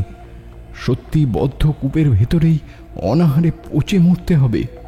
কেউ কিচ্ছু জানতে পারবে না, হিঙ্গনও নয়। সারা শরীর কেঁপে উঠল জয়বন্তের। প্রাণ রক্ষা করবার ইচ্ছা মানুষের স্বাভাবিক প্রবৃত্তি, বিশেষত জয়বন্তের মতো যুবকের, যার মস্তিষ্ক উর্বর আর ইস্পাত কঠিন স্নায়ু। বহুক্ষণ নীরবে বসে বসে উদ্ধারের উপায় ভাবতে লাগলেন। ভাবলেন, কূপের দেওয়ালে যদি জায়গায় জায়গায় ভাঙা থাকে তাহলে সেই ভাঙা জায়গায় পা দিয়ে উপর দিকে ওঠা যেতে পারে। কিন্তু ঘোর অন্ধকারে কিছুই দেখতে পাওয়া যাচ্ছে না। উঠে চারদিক হাতড়ে দেখতে লাগলেন, কিন্তু বহুকাল জল থাকায় এই প্রাচীন ইদারার গা এতটাই মসৃণ যে হাত রাখলেও পিছলে যায়। এই দেওয়াল বেয়ে ওপরে ওঠা অসম্ভব। জয়বন্ত খানিকটা হতাশ হয়ে আবার বসে পড়লেন। কিছুক্ষণ পরেই আর একটা বিষয় তার মাথায় খেলে গেল। তার মনে হলো এত বড় কূপের মধ্যে কূপ পরিষ্কার কিংবা মেরামতির জন্য নামা ওঠার একটা ব্যবস্থা নিশ্চয়ই থাকবে। এই ধরনের গভীর কূপে সাধারণত লোহার কড়া লাগানো থাকে। এই ইঁদারার ভেতরেও নিশ্চয়ই তা আছে। এই ভেবে অন্ধকারে আবার হাতড়ে হাতড়ে কূপের দেওয়াল ধরলেন। তারপর দেওয়ালে হাত ঘষে ঘষে ঘুরতে লাগলেন, কিন্তু কোনোখানেই কড়ার অস্তিত্ব টের পেলেন না। প্রচণ্ড হতাশ হয়ে আবার বসে পড়লেন কূপের দেওয়ালে ঠেস দিয়ে। আর ঠিক তখনই তার পিঠে কি যেন একটা ঠেকল। সঙ্গে সঙ্গে পিছনে হাত ঘুরিয়ে দেখলেন যা ভেবেছিলেন তাই। একটা লোহার গোলাকার বস্তু দেওয়াল থেকে বেরিয়ে আছে। আপন মনেই বলে উঠলেন, একটা যখন আছে নিশ্চয়ই আরো আরো আছে। সত্যি সত্যি তাই। সম ব্যবধানে পরপর কড়াগুলো লাগানো ছিল, কিন্তু সবগুলোই অক্ষত এবং মজবুত আছে কিনা তা নিয়ে সংশয় রয়েছে। উঠতে গিয়ে পা হড়কে ওপর থেকে পড়ে যাওয়ার সম্ভাবনাও রয়েছে। অত্যন্ত সাবধানে ধীরে ধীরে প্রায় ঘণ্টা খানেকের কঠোর পরিশ্রমের পর জয়বন্ত মৃত্যুর গহ্বর থেকে উপরে উঠে এলেন। শারীরিক এবং মানসিকভাবে অবসন্ন বিধ্বস্ত দেহটা এলিয়ে দিলেন মাটিতে। সন্ধ্যা উত্তীর্ণ হয়ে তখন অন্ধকার নেমেছে। শ্বাস প্রশ্বাস স্বাভাবিক হবার পর উঠে দাঁড়ালেন তিনি। এই পরিস্থিতিতেও একটা মজা করার ইচ্ছা হলো তাঁর। ভাবলেন, এই অন্ধকারে প্রথমেই তুলসীবাইয়ের সঙ্গে দেখা করা যাক। তার সামনে গিয়ে একবার দাঁড়াতে হবে। হরকিষণ দাসের বাড়ির পিছন দিকেই তুলসীবাইয়ের ঘর। ঘরের জানলা তখন খোলাই ছিল। ঘরের আলো জ্বলছে। খোলা জানলা দিয়ে আলোক শিখা বাইরের অন্ধকারে এসে পড়েছে। জানলার সামনে গিয়ে মাথা তুলে জয়বন্ত দেখলেন তুলসীবাই বসে আছে, গভীর চিন্তায় মগ্ন। জয়বন্ত জানলায় একটা শব্দ করলেন। তুলসীবাই মুখ তুলে তাকালো। তারপরেই বিকট চিৎকার করে উঠল, ভূত ভূত ভূত! সেই চিৎকারে চারদিক থেকে লোকজন ছুটে এলো। জয়বন্ত সামনের দরজা দিয়ে বাড়ির ভেতরে ঢুকলেন। গোলমাল শুনে হরকিষণ দাসও তুলসীবাইয়ের বাড়িতে এসে উপস্থিত হলেন। জয়বন্তকে দেখে বললেন, ব্যাপার কি? কি হয়েছে? তুমি বা এতক্ষণ ছিলে কোথায়? সন্ধ্যে থেকে তোমাকে খুঁজছি। তুলসীবাই পাগল হয়ে গেছে। মানে? ফাঁকায় চলুন, সব বলছি। সব শুনে যার পর নাই বিস্মিত হয়ে হরকিষণ দাস বললেন, তার মানে গোপালরাম মারা গেছে? তুলসীবাইয়ের জ্ঞান ফিরলে তাকে ভালো করে সব জিজ্ঞাসা করতে হবে। তুমি বলছো জাহাজে দুটো মৃতদেহ পাওয়া গেছে? হ্যাঁ, একটা দেহ কেবিনের মধ্যে জাহাজের কর্মীরা আবিষ্কার করে, আর একটা দেহ পোরবন্দরের পুলিশ ওই মৃত ব্যক্তির বাক্সের মধ্যে থেকে পায়। এই খবরটা আমি পরে শুনেছি। দেখো দেখো তুলসীর কই জ্ঞান ফিরল কিনা দেখো। পরদিন সকালে জয়বন্তকে নিয়ে হরকিষণ তুলসীর ঘরে এলেন। তুলসী তাদের দিকে একবার ব্যাকুল চোখে তাকালো, কোনো কথা বলল না। জয়বন্ত বলল, তুমি আমাকে কূপের ভেতর ফেলে দিয়ে মারতে চেয়েছিলে কেন বলো তো? তুলসীবাই কোনো উত্তর দিল না। জয়বন্ত বলল, আমি কিন্তু তোমার ওপর রাগ করিনি। নিশ্চয়ই তুমি কোনো কারণে আমার ওপর রাগ করেছো। সেই কারণটা কি? তুলসীবাই চুপ করে রইল। তুমি সেদিন বলেছিলে আমি তোমার স্বামীকে খুন করেছি। আমি কখনো তাকে দেখিইনি, আর খুন তো দূরের কথা, আমি কখনো কাউকে সামান্য আঘাত পর্যন্ত করিনি। তুলসীবাই জয়বন্তের মুখের দিকে তাকালো। জয়বন্ত বললেন, আমি যে জাহাজে এখানে এসেছিলাম সে জাহাজে একটি লোকের মৃতদেহ পাওয়া যায়, কিন্তু সেই লোক আত্মহত্যা করেছিল না খুন হয়েছিল তা আমি জানি না। তার নাম পর্যন্ত শুনিনি। সেই কি তোমার স্বামী, নাকি অন্য আরেকজন যার দেহ বাক্সের মধ্যে পাওয়া যায়? অন্য আরেকজন? সে আবার কে? হ্যাঁ, জাহাজে একই কেবিনে দুজন লোকের মৃতদেহ পাওয়া গিয়েছিল। আমি তো কেবল একজনেরই মৃতদেহ দেখেছিলাম। হরকিষণ দাস উত্তেজিত হয়ে বলে উঠলেন, কি আশ্চর্য! জাহাজের মৃতদেহ তুমি আবার দেখলে কিভাবে? তুলসীবাই বুঝতে পারল সে ধরা পড়ে যাচ্ছে, তাই আর কোনো কথা না বলে চুপ করে রইল। জয়বন্ত বললেন, শোনো তুলসীবাই, আমি তোমার স্বামীকে খুন করিনি। জাহাজে দুটো মৃতদেহ পাওয়া গিয়েছিল, তাদের মধ্যে কেউ যদি তোমার স্বামী হন, তাহলে কে তোমার স্বামীকে খুন করলো, কেনই বা তিনি খুন হলেন, তা আমাদের জানা দরকার। তুমি সব কথা খুলে বলো। আমি তোমাকে বিশ্বাস করি না। আমাকে অবিশ্বাসের কারণ? আমি তোমাকে আমার স্বামীর কাপড় পরতে দেখেছি। তোমার স্বামীর কাপড় আমাকে পরতে দেখেছো? সত্যিই তোমার মাথা খারাপ হয়ে গেছে তুলসীবাই। আমি নিজের চোখে দেখেছি। সে কাপড়ে আমার নিজের হাতের চিহ্ন দেওয়া আছে। ওই কাপড় পরেই আমার স্বামী বেরিয়েছিলেন। জয়বন্ত বিস্ময়ে হতবাক হয়ে বললেন, তাহলে তো সে কাপড় এখনো থাকবে আমার কাছে। কি আশ্চর্য! তুমি হঠাৎ একটা কথা মনে পড়ে যাওয়ায় থেমে গেলেন জয়বন্ত। বললেন, হ্যাঁ হ্যাঁ হ্যাঁ হ্যাঁ, হতে পারে, মনে পড়েছে। একটা বালিকাকে বাঁচাবার জন্য আমি সমুদ্রে লাফিয়ে পড়েছিলাম। জামা কাপড় সমস্ত ভিজে গিয়েছিল। জল থেকে ওঠার পর এক ভদ্রলোক আমাকে তাড়াতাড়ি একখানা কাপড় এনে দেয়। হয়তো ভুল করে কার কাপড় আনতে কার কাপড় এনে দিয়েছিল, সে যাই হোক। তার মানে তোমার স্বামী সত্যিই সেই জাহাজে ছিল, কিন্তু তিনি খুন হয়েছেন। তুমি জানলে কিভাবে? আমি সে জাহাজে গিয়েছিলাম। কেন? আমার স্বামীর সঙ্গে দেখা করতে। তাহলে তুমি জানতে যে তোমার স্বামী সেই জাহাজে আসছেন? হ্যাঁ, তার চিঠি পেয়েছিলাম। সব কথা খুলে বলো তুলসীবাই। এখন বুঝতে পারছি, তার মানে অন্য দেহটাই আমার স্বামীর। তুমি আমাদের সব কথা খুলে বলো। আমার স্বামী যদি না বেঁচে থাকে তাহলে আর বলতে বাধা কি? সবই বলছি, সব কথা বলে দেওয়াই ভালো।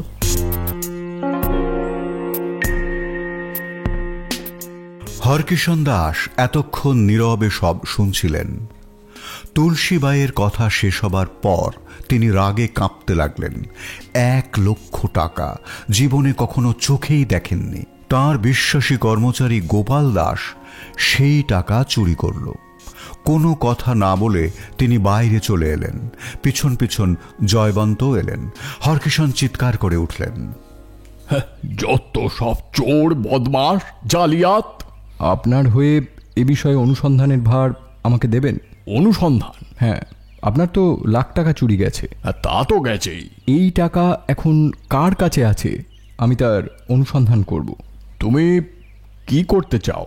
বোম্বাই গিয়ে প্রথমে দেখতে হবে যে লোকটার মৃতদেহ বাক্সের মধ্যে পাওয়া গেছে সে প্রকৃতই গোপাল রাম কিনা। তারপর কি করবে? তারপর দেখতে হবে কি আপনার মাসির উকিল ছিলেন, তিনি সত্যিই গোপাল রামকে 1,00,000 টাকা দিয়েছিলেন কিনা। তারপর অতগুলো টাকা নিশ্চয়ই নোটেই দেওয়া হয়েছিল। নোট হলে তার নাম্বারও পাওয়া যাবে। এই টাকার জন্যই খুন হয়েছে, সুতরাং পুলিশ নিশ্চয়ই সাহায্য করবে। তোমার কথাগুলো শুনতে খারাপ লাগছে না, কিন্তু ও টাকা যে আবার ফিরে পাবো তেমন আশা আমি করি না। চেষ্টা করতে ক্ষতি কি? না না, যে টাকা 20 মাও জলে সেই টাকার আশায় আমার মুখে রক্ত তুলে রোজগার করা টাকা খরচ করব? সামান্যই খরচ হবে। কত? খুব বেশি হলে 100 টাকা। এইটাও জলে যাবে? যাবে না। তুমি তো দেখছি আকাশের চাঁদ হাতে তুলে দিতে চাইছো। আমার বিশ্বাস চেষ্টা করলে এ টাকা উদ্ধার করা যাবে, কিন্তু 100 টাকার বেশি আর 1 পয়সাও খরচ করব না কিন্তু। হ্যাঁ, এর বেশি লাগবেও না। হতচ্ছাড়া, চোর, জালিয়াত! তাকে আর এখন গালি দিয়ে কোনো লাভ নেই। এখন আপনার মাসির বিষয়ে কি জানেন বলুন। শুনেছিলাম বোম্বাই শহরে আমার এক মাসি আছেন, এর বেশি আর কিছু জানি না। যাই হোক, আমি সেসব সন্ধান করে বার করে নেব। তার সম্পত্তি বিক্রি করবার জন্য আদালতের হুকুম নিতে হয়েছে নিশ্চয়ই। আদালতে খোঁজ নিলেই সব জানা যাবে। এখন টাকা দেন তো আজই বেরিয়ে পড়তে পারি। তা না হয় দিলাম, কিন্তু তুমি যে আমার জন্য এত খাটবে, তা তুমি কি চাও বলো? কাজটা তো আগে হোক। না না না না, সব কথা আগে থেকেই বলে নেওয়া ভালো। 1,00,000 টাকা এনে দিতে পারলে তুমি কত টাকা চাও বলো। আমি টাকা চাই না, একান্তই যদি শুনতে চান, আমি যদি আপনার কার্যোদ্ধার করে দিতে পারি, যে টাকার কোনো আশা নেই সেই টাকা যদি আপনার হাতে এনে তুলে দিতে পারি, তাহলে পুরস্কার স্বরূপ আপনার কন্যা হিঙ্গনকে প্রার্থনা করি।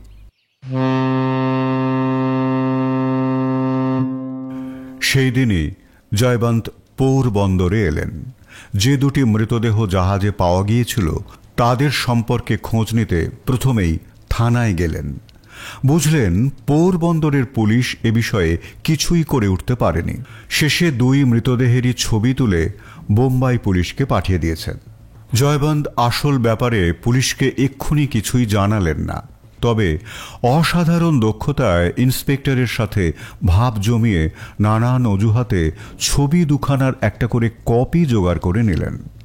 গোপাল রাম দাসের একখানা ফটো তিনি হরকিষণের কাছ থেকে আগেই নিয়ে এসেছিলেন।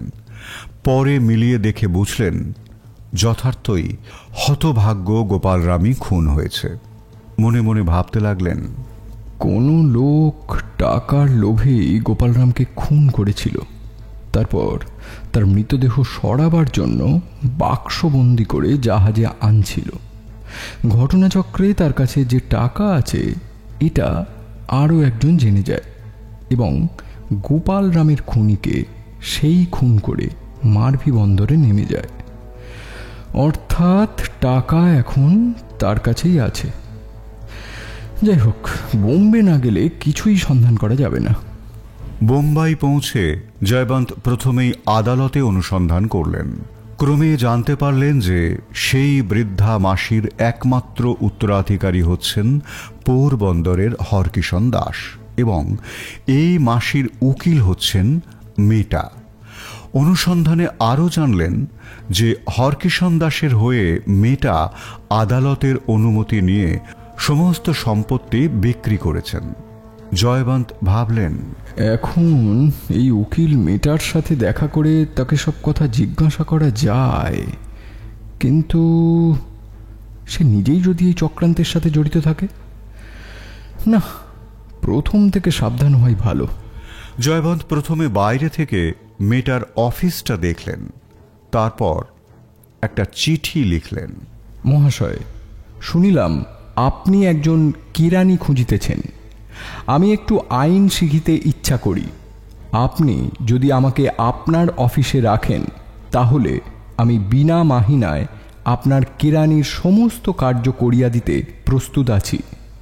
অধিকন্তু আইন শিখিবার নিমিত্ত মাসে মাসে সামান্য কিছু দিতেও স্বীকৃত আছি। ইতি বংশোদ্ভূত জয়বন্ত লালজি ভাই। একজন কেরানি না থাকলে মান থাকে না, অথচ কেরানি রাখার ক্ষমতা মেটার নেই। এক্ষেত্রে বিনা বেতনে কেরানি শুধু নয়, সে আবার মাসে মাসে কিছু দিতেও রাজি। সুতরাং মেটার অফিসে জয়বন্তের কাজ পেতে কোনো অসুবিধাই হল না। জয়বন্তের উদ্দেশ্য ছিল হরকিষণ দাসের মাসির বিষয় সংক্রান্ত কাগজপত্রগুলো দেখা। মেটা যখন অফিসে থাকত না, সেই সুযোগে জয়বন্ত সেই সমস্ত কাগজপত্রগুলো একে একে দেখতে লাগলেন এবং ধীরে ধীরে তিনি সবই জানতে পারলেন। এরপর একদিন একটা রসিদ পেলেন, 1 লক্ষ টাকা নেওয়ার রসিদ, হরকিষণ দাস নামে সই করা, কিন্তু হাতের লেখা হরকিষণ দাসের নয়। জয়বন্ত বুঝল গোপাল রাম হরকিষণ দাসের নামে সই করে রসিদ দিয়ে টাকা নিয়েছিল। সে মনে মনে ভাবতে লাগল, গোপাল রাম যে 1 লক্ষ টাকা হাতে পেয়েছিল এ বিষয়ে কোনো সন্দেহ নেই, কিন্তু সে টাকা এখন কার কাছে? মিটার কাছে যে নেই সেটা তো বোঝাই যাচ্ছে। তাহলে তার এমন আর্থিক দুরবস্থা থাকতো না, কিন্তু মিটার ভাবভঙ্গি কেমন যেন সন্দেহজনক, সর্বদাই কিরকম একটা ভীত সন্ত্রস্ত ভাব। মিটা কি কোনোভাবে এই ঘটনার সঙ্গে যুক্ত? কোনো একটা গুরুতর ভয়াবহ কাজ না করলে মানুষের আভাব এমন তো হয় না। একটু অনুসন্ধান প্রয়োজন। মেটার অফিসে তার 3-4খানা ছবি ছিল। একদিন মেটার অনুপস্থিতিতে জয়বন্ত একটা ছবি সরিয়ে নিলেন। তিনি জানতেন ব্যাপারটা মেটার সহজে চোখে পড়বে না। ছবিটা নিয়ে জয়বন্ত জাহাজের টিকিটের অফিসে গিয়ে হাজির হলেন। কাউন্টারের লোকটির সাথে দেখা করে বললেন, আমি পোরবন্দরের পুলিশ ডিপার্টমেন্ট থেকে আসছি। জাহাজে যে খুনটা হয়েছিল সে বিষয়ে আপনার কাছে কয়েকটা কথা জানতে চাই। কাউন্টারের কর্মীটি অত্যন্ত কৌতূহলী হয়ে বলল, পুলিশ তো হতাশ হয়ে অনুসন্ধান বন্ধ করে দিয়েছিল, আবার কি নতুন করে কিছু ঘটেছে? হ্যাঁ, কিছু তো ঘটেইছে। এখন আপনি আমাকে একটু সাহায্য করলে এ বিষয়ে আরো একটু এগোতে পারি আর কি। হ্যাঁ, বলুন না, কি সাহায্য করতে হবে? নিশ্চয়ই করব। আচ্ছা, যে দুজন লোক সেবার একই কেবিনের টিকিট দুটো নিয়েছিলেন, তাদের চেহারা কি আপনার মনে আছে? এ বিষয়ে আমার স্মৃতিশক্তি একদম তীক্ষ্ণ, আমি একবার দেখলেই চিনতে পারবো। বেশ, এতেই আমার কাজ হবে। কিন্তু এখানকার পুলিশ আমাকে দুজনের ছবি দেখিয়েছিল, কিন্তু আমি তাদের একজনকেও চিনতে পারিনি। তারা যদি আমার কাউন্টার থেকে টিকিট কিনতো তাহলে আমি নিশ্চয়ই চিনতে পারতাম। আপনি নিশ্চিত যে তাদের ছবি দেখলে চিনতে পারবেন? নিশ্চিত পারবো। আচ্ছা, এই ছবিখানা দেখুন তো, চিনতে পারেন কিনা। ছবিটা দেখেই কাউন্টারের কর্মীটি উত্তেজিত হয়ে বলে উঠলেন, হ্যাঁ হ্যাঁ, এই একজনই বটে। এ ছবি গোপাল রাম দাসের। জয়বন্ত আর একখানা ছবি বার করে বললেন, তাহলে বোধহয় এই ছবিখানা দ্বিতীয় ব্যক্তির। দেখুন তো। কি আশ্চর্য, একেবারে ঠিক। দ্বিতীয় টিকিটটা এই লোকটাই কিনতে এসেছিল।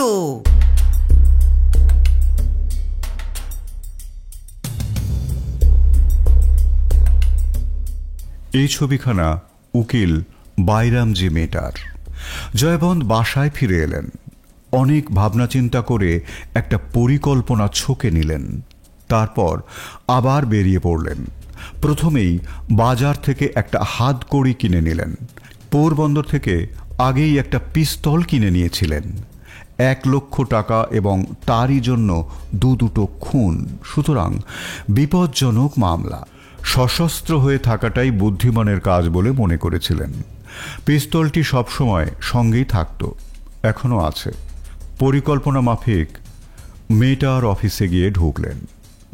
মেটা কাগজপত্র দেখছিলেন। জয়বন্তকে দেখেই অবাক হয়ে তার মুখের দিকে তাকালেন। জয়বন্ত দরজাটা বন্ধ করে দিয়ে টেবিলের ওপরে উঠে বসে কড়া চোখে মেটার মুখের দিকে তাকালেন। মেটা বিস্ময়ে হতবাক হয়ে বলে উঠলেন, কি হচ্ছে? বিশেষ কিছুই হয়নি মেটা সাহেব, আপনার লীলা খেলা শেষ হয়েছে। হাতকড়িটা বার করে সামনে ধরে বললেন, আমি আপনার কেরানি নই স্যার, পোরবন্দরের গোয়েন্দা পুলিশের একজন ইন্সপেক্টর। পুলিশ? হ্যাঁ, জাহাজে খুন করার অপরাধে আপনার নামে ওয়ারেন্ট আছে। মেটার মুখ ফ্যাকাশে হয়ে গেল। গম্ভীর গলায় জয়বন্ত বললেন, বুদ্ধিটা ভালোই খাটিয়েছিলেন উকিল সাহেব, আপনাকে ধরতে আমাদের বেগ পেতে হয়েছে। মেটার মুখ থেকে কথা বেরুল না। জয়বন্ত বললেন, তবে একটা কথা বলে রাখি, আমি উকিলবাবুকে গ্রেপ্তার করতে আসিনি। যিনি গ্রেপ্তার করবেন তিনি পোরবন্দর থেকে রওনা দিয়েছেন। এবার মেটার মুখে কথা ফুটল। গ্রেপ্তার করবেন না তবে? আমি সেই লাখ টাকার সন্ধানে এসেছি। মেটা বিস্মিত হয়ে তার মুখের দিকে তাকালো। আমি জানি সে টাকা কোথায় আছে, কিন্তু তুমি জানো না।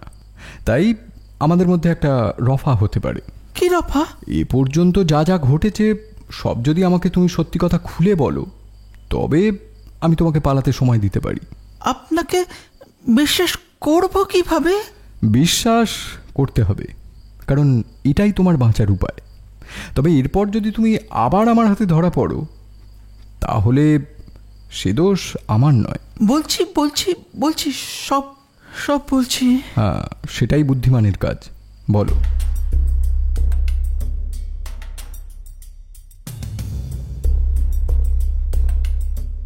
আমি তাকে 1 লাখ টাকা দিয়েছিলাম। নোটের নাম্বার আমি জানি। তারপর তার সঙ্গে আমি জাহাজের টিকিট কিনতে গিয়েছিলাম।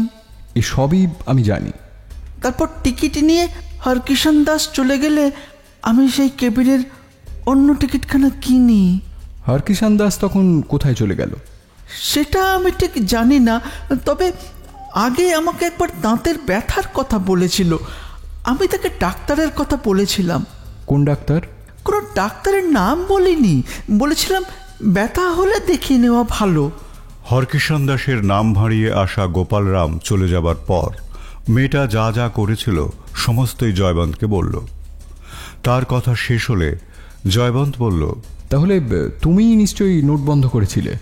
হ্যাঁ, করেছিলাম। আমাকে একখানা চিঠি লিখে দাও। লেখো যে নোট আর বন্ধ রাখিবার প্রয়োজন নাই, নোট সংক্রান্ত গোলযোগ মিটিয়া গিয়াছে। নোটগুলো তাহলে আপনি পেয়েছেন? সে কথা এখন থাক, যা লিখতে বললাম লিখে দাও। দেরি করলে পালাবার সময় পাবে না। নিরুপায় হয়ে মেয়েটা চিঠিটা লিখে দিল। জয়বন্ত সেটা পকেটস্থ করে বললেন, এতেই আমার কাজ হবে। তোমাকে গ্রেপ্তার বা ফাঁসিতে ঝোলানো আমার কাজ নয়। সে ভার যার উপর পড়েছে তিনি আসছেন। এই বলে হাতকড়ি পকেটে রেখে দিয়ে জয়বন্ত অফিস ঘরের দরজা খুলে দিলেন। আর দেরি করো না, যেখানে পারো চলে যাও। এরপর ধরা পড়ে গেলে আমার দোষ নেই। বাইরে আবার কেউ গ্রেপ্তার করবার জন্য অপেক্ষা করছে না তো? না, তাহলে আমিই করতাম। মেয়েটা আর কোনো কথা না বলে ঝটপট কতকগুলো কাগজ গুছিয়ে নিয়ে দ্রুত পায়ে নিজের অফিস থেকে বেরিয়ে গেল। জয়বন্ত আরও মিনিট 10 সেখানেই বসে রইলেন। তারপর হরকিষাণ দাসের মাসির সম্পত্তি সম্পর্কিত কাগজপত্রগুলো বার করে নিয়ে সেখান থেকে বিদায় নিলেন। বোম্বাই শহরে যে দিকটায় দাঁতের ডাক্তারদের চেম্বার, সেই রাস্তা ধরে হাঁটতে লাগলেন। হাঁটতে হাঁটতে এক জায়গায় এসে দাঁড়িয়ে পড়লেন। দেখলেন পাশাপাশি দুটো বাড়িতে দুখানা সাইনবোর্ড। একটাতে লেখা রয়েছে দন্ত চিকিৎসক জামশেদজি সৈয়দজি পাটেল, আর একটাতে লেখা ডাক্তার দোরাবজি সৈয়দজি পাটেল।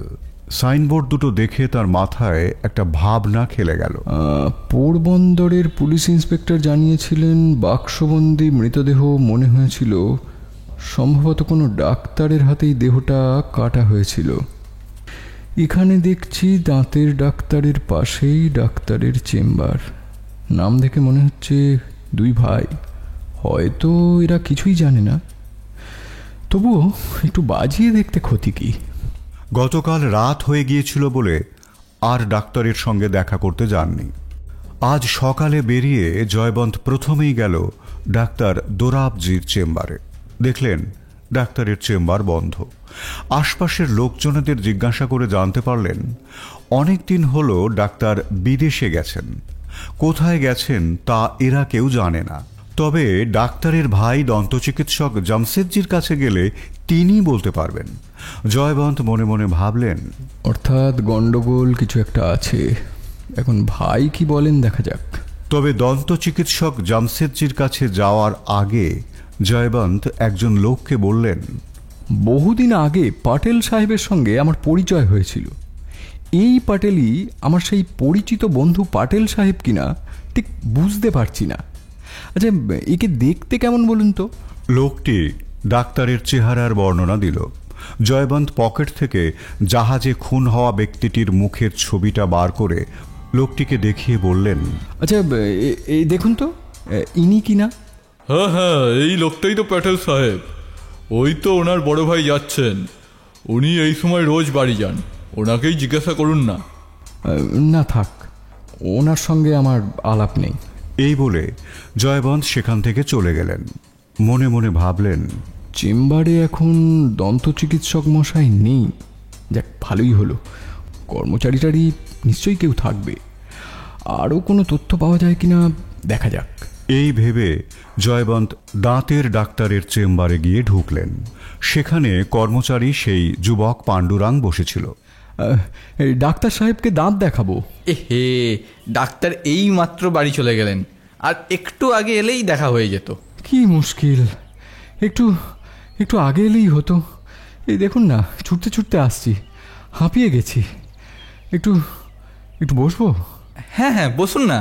আমার এক ওই গুজরাটি বন্ধু, বুঝলেন, এই ডাক্তারের কথাই বললেন। তিনি এখান থেকেই দাঁত তুলেছিলেন। বললেন কোনো কষ্ট হয়নি। হ্যাঁ, অনেকেই এইভাবে দাঁত তুলে থাকেন। ও, ক্লোরোফর্ম দিয়ে? না, গ্যাস দিয়ে। আচ্ছা, কোনো বিপদের আশঙ্কা আছে? না না, সেই সময় একজন ডাক্তারও উপস্থিত থাকেন। ও তাই? কোনো ডাক্তার থাকেন? আমাদের দাঁতের ডাক্তারের ছোট ভাই, একটু আগেই ওনার চেম্বার। ও আচ্ছা আচ্ছা, তিনি এখন আছেন? না, তিনি বিদেশে গেছেন। কতদিন? তা ঠিক। ও হ্যাঁ, আপনার বন্ধু সেই গুজরাটি ভদ্রলোক যেদিন এসেছিলেন তার পরের দিন তিনি বেরিয়েছেন। আচ্ছা, আমার বন্ধু সেই গুজরাটি ভদ্রলোককে তোমার মনে আছে? হ্যাঁ, কেন থাকবে না? দাঁত তুলতে তো আর খুব বেশি খদ্দের আসে না। জয়বন্ত গোপাল দাসের ছবিখানা বার করে তাকে দেখিয়ে বললেন, এই যে এই ভদ্রলোক তো? হ্যাঁ হ্যাঁ, ইনিই তো। আচ্ছা, দাঁত তুলবার সময় তিনি কি চিৎকার টিৎকার কিছু করে উঠেছিলেন? না মানে একটু ভীতু লোক কি না? তা আমি ঠিক জানি না। কেন, তুমি এখানে ছিলে না? না, আমি তো দুই ডাক্তারের কাজ করি। তখন আমি ওই ডাক্তারের চেম্বারে ছিলাম। ওনাকে এখানে পাঠিয়ে দিয়ে আমি ওনার চেম্বারেই কাজ করছিলাম। ও, দাঁত কোথায় তোলা হয়? এখানেই, ওই পাশের ঘরটায়। আচ্ছা, ডাক্তারবাবু কখন আসবেন? শরীর ভালো থাকলে বিকেলে আসবেন। কেন, উনি কি অসুস্থ? না, ঠিক সেরকম নয়, তবে ওই ভাই বিদেশে যাওয়ার পর থেকেই দেখছি ওনাকে ঠিক সুস্থ মনে হচ্ছে না। মাঝে মধ্যেই বিকেলে আর চেম্বারে আসছেন না।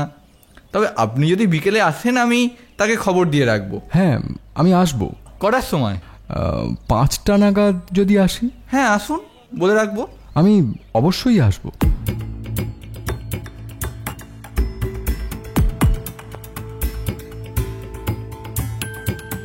এই বলে জয়বন্ত সেখান থেকে বিদায় নিলেন এবং মনে মনে পুরো ঘটনাটা সাজিয়ে ফেললেন। অর্থাৎ টাকার লোভে পাটেল ভাতৃদ্বয় গোপাল দাসকে খুন করল। তারপর কেটে কুটে দেহটা বাক্সবন্দি করে সমুদ্রে ফেলে দেবে বলে ছোট ভাই গোপাল রামের জামাকাপড় পরে তারই টিকিট নিয়ে জাহাজে উঠল এবং জাহাজে সে মিটার হাতে খুন হলো। কিন্তু টাকাগুলো মিটার কাছে নেই, তার মানে ছোট ভাই দোরাবজির কাছেও টাকাগুলো ছিল না। অর্থাৎ টাকাগুলো যে এখন বড় ভাই এই দন্তচিকিৎসক মহাশয়ের কাছেই আছে সে ব্যাপারে কোনো সন্দেহ নেই। জয়বন্ত বুঝলেন লক্ষ টাকা হস্তগত হতে আর বেশি দেরি নেই। তাঁর হৃদয় নেচে উঠল লক্ষ টাকার লোভে নয়, হিঙ্গনকে লাভ করতে পারার আনন্দে। এদিকে ভাই ফিরে না আসায় দন্তচিকিৎসক জামশেদজি নানান দুশ্চিন্তায় দিনে দিনে উন্মাদ হয়ে উঠছেন।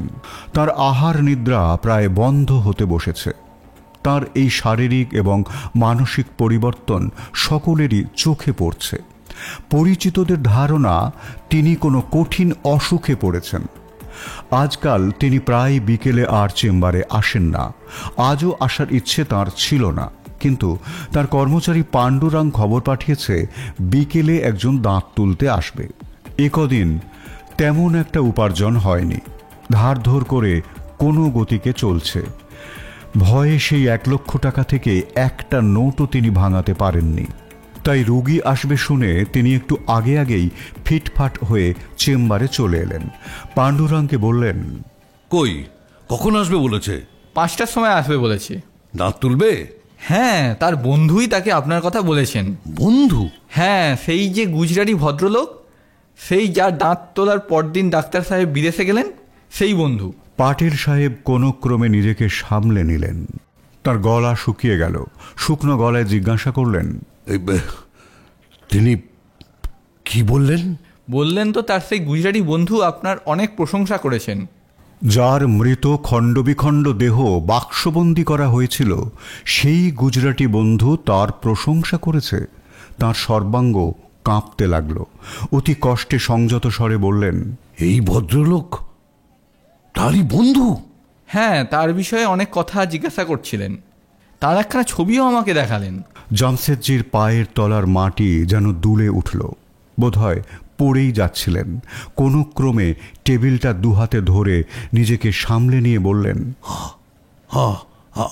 আচ্ছা, তুমি তুমি এখন বাইরে যাও, ভদ্রলোক এলে আমাকে খবর দিও।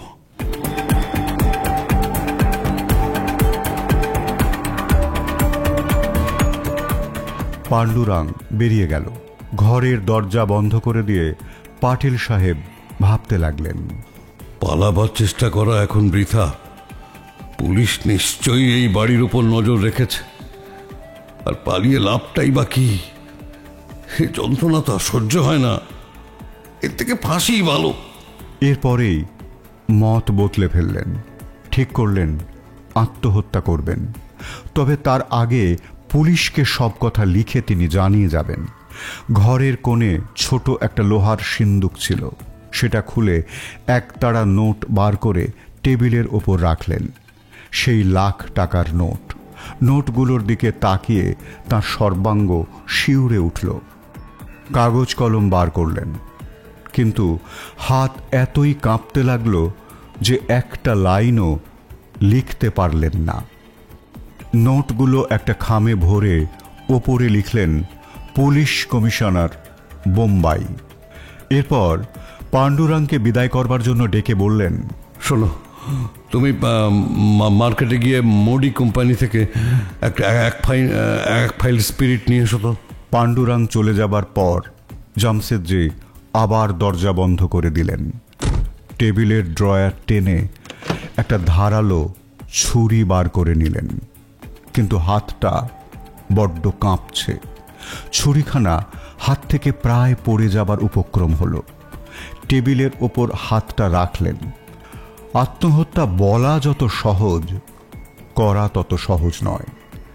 এখন তার মৃত্যুই বাঞ্ছনীয়। তবুও মৃত্যুকে কেন এত ভয়? মনে মনে বল সঞ্চয় করতে লাগলেন। সময় বেশি নেই। বুঝতে পারছেন যে কোনো মুহূর্তে পুলিশ এসে পড়তে পারে। হঠাৎ দরজায় টোকা পড়ল। জামশেদজি চমকে উঠলেন। তাড়াতাড়ি ছুরিটা টেবিলের নিচে লুকিয়ে ফেললেন। আবার দরজায় টোকা, এবার একটু জোরে। জামশেদজি উঠে দাঁড়ালেন। তার পা দুটো প্রচণ্ড কাঁপছে, এগোতে পারছেন না। দরজায় আবার শব্দ হলো। জামশেদজি বসে পড়লেন। এবার বেশ জোরে জোরে পরপর কয়েকবার দরজা ধাক্কানোর আওয়াজ হলো। এ আওয়াজ যেন তার বুকে এসে ধাক্কা মারতে লাগলো। কোনো রকমের শক্তি সংগ্রহ করে উঠে দাঁড়ালেন। এগিয়ে গিয়ে দরজা খুলে দিলেন। দেখলেন দুজন কনস্টেবল দাঁড়িয়ে আছে। কনস্টেবল দুজন জামশেদজিকে দেখে সেলাম ঠুকল। জামশেদজি দুহাতে চোখ দুটো রোগড়ে নিয়ে ভাবলেন, গ্রেপ্তার করতে এসে এরা সেলাম করছে কেন? আমি কি স্বপ্ন দেখছি? কনস্টেবলদের মধ্যে একজন এগিয়ে এসে বলল, আমরা প্রতি বছর আপনার কাছ দিয়ে কিছু বকশিস পেয়ে থাকি। ঠিক এই মুহূর্তে আনন্দের একটা ঢেউ খেলে গেল জামশেদজির মনের ভেতরে। বললেন, কাল বিকেলে এসো, অবশ্যই কিছু দেব। জো হুকুম হুজুর। কনস্টেবলরা চলে যেতেই তার মনে সাহস এলো। ভাবলেন, ধুস, আমি নিজে নিজেই কল্পনা করে ভয় পাচ্ছিলাম। হয়তো হয়তো সেই লোকটা আদৌ পুলিশের লোক নয়, হয়তো সে এমনিই তার ওই গুজরাটি বন্ধুর অনুসন্ধান করছে। তাতে আমার আর ভয়ের কি আছে? ঘরে এসে নিজের চেয়ারে বসলেন। ঠিক তখনই পাণ্ডুরাং এসে জানালো, সেই লোকটা এসেছেন। হ্যাঁ, পাঠিয়ে দাও। পাণ্ডুরাং চলে গেল। ঘরে এসে ঢুকলেন জয়বন্ত। জামশেদজির মনে এখন নতুন করে সাহস সঞ্চারিত হয়েছে। সপ্রতিভ হয়ে বললেন, আসুন আসুন। জয়বন্ত উল্টো দিকের চেয়ারে বসলেন। জামশেদজি বললেন, শুনলাম একটি ভদ্রলোক যার দাঁত আমি তুলে দিয়েছিলাম, তিনি আপনাকে পাঠিয়েছেন। হ্যাঁ, কিন্তু আপনি তো কেবল তার দাঁতই তুলে দেননি। কথা বলার ধরনটা জামশেদজির ভালো লাগলো না। সংক্ষেপে বললেন, কেন? আপনার চিকিৎসায় তিনি খণ্ড বিখণ্ড হয়ে গিয়েছিলেন। জামশেদজির মুখ মরা মানুষের মতো বিবর্ণ হয়ে গেল। পা দুটো থরথর করে কাঁপতে লাগলো। জয়বন্তের যেটুকু সন্দেহ ছিল তাও দূর হয়ে গেল। বললেন, দরজাটা বন্ধ করে দিলে নিশ্চয়ই তোমার আপত্তি হবে না ডাক্তার। উঠে দরজা বন্ধ করে দিয়ে আবার এসে বসলেন। আমি পোরবন্দরের গোয়েন্দা পুলিশে চাকরি করি। দুই ভাই মিলে খেলাটা ভালোই ফেঁদেছিলে। টাকাগুলো কোথায়? জামশেদজি কাঁপা কাঁপা হাতে নোটের খামটা তুলে জয়বন্তের হাতে দিলেন। জয়বন্ত খামটার দিকে তাকিয়ে বললেন, দেখছি নোটগুলো পুলিশ কমিশনারের কাছে পাঠাতে চেয়েছিলে। এগুলোর ভার আপাতত আমিই নিলাম। জামশেদজির জিভ আড়ষ্ট হয়ে গেছে, গলা শুকিয়ে কাঠ। কোনো ক্রমে খসখসে গলায় বললেন, আপনি কি এখনই আমাকে নিয়ে যাবেন? কেন, আপত্তি আছে? আধ ঘন্টা সময় আমাকে দিন।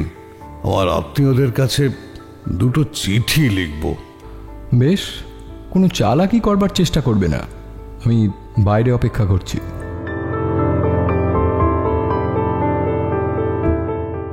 এই বলে জয়বন্ত ধীরে ধীরে ঘর থেকে বেরিয়ে গেলেন। আর এক মুহূর্ত এখানে সময় নষ্ট করার ইচ্ছে তার নেই। এদিক ওদিক তাকিয়ে কাউকেই দেখতে পেলেন না। পা চালিয়ে দ্রুত একটা গলির ভেতর ঢুকে গেলেন। খানিকটা এগিয়ে গিয়ে একটা গাড়ি ধরে নিলেন। তার বুকের ভেতর তখন মৃদঙ্গ বাজছে। পরদিন সকালে খবরের কাগজ পড়ে জয়বন্ত জানলেন জামশেদজি আত্মহত্যা করেছেন। আত্মহত্যার কারণ জানা যায়নি। জয়বন্ত আপন মনেই বললেন, যাক, দুই পাপীরই শাস্তি হলো। ছোট প্যাটেল খুন হলো জাহাজে, আর বড় প্যাটেল নিজেই নিজেকে দণ্ড দিল। মাঝখান থেকে দুরাত্মা উকিলটা ছাড়া পেয়ে গেল। অবশ্যই সেও খুব একটা স্বস্তিতে নেই, পালিয়ে বেড়াতে হবে। সে যাই হোক, আমার উদ্দেশ্য তো আর দোষীকে শাস্তি দেওয়া নয়। এই টাকা যার প্রকৃত প্রাপ্য তাকে ফিরিয়ে দিয়ে হিঙ্গনকে পাওয়াই আমার লক্ষ্য। জীবনে এত আনন্দ জয়বন্ত আর কখনো উপলব্ধি করেননি। বাসার দরজা ভালো করে এঁটে দিয়ে তাঁর একটা কোট বার করলেন। কোটের অস্তরের একদিক কাঁচি দিয়ে কেটে ফেললেন। তারপর নোটগুলো খবরের কাগজ মুড়ে কোটের 2 কাপড়ের মধ্যে রেখে অস্তরের কাপড় আবার সেলাই করে দিলেন। তারপর সেই কোট নিজের গায়ে চাপিয়ে নিয়ে তৃপ্ত কণ্ঠে বললেন, না, যতক্ষণ না নোটগুলো হারকিষাণ দাসের হাতে দিতে পারছি ততক্ষণ পর্যন্ত এই কোট কিছুতেই গা থেকে খোলা যাবে না। বেরোবার আগে এর উপরে আর একটা কোট চাপিয়ে নেব। পরদিনই একটা সিঙ্গেল কেবিনের টিকিট কিনে নিয়ে জাহাজে উঠে পড়লেন জয়বন্ত।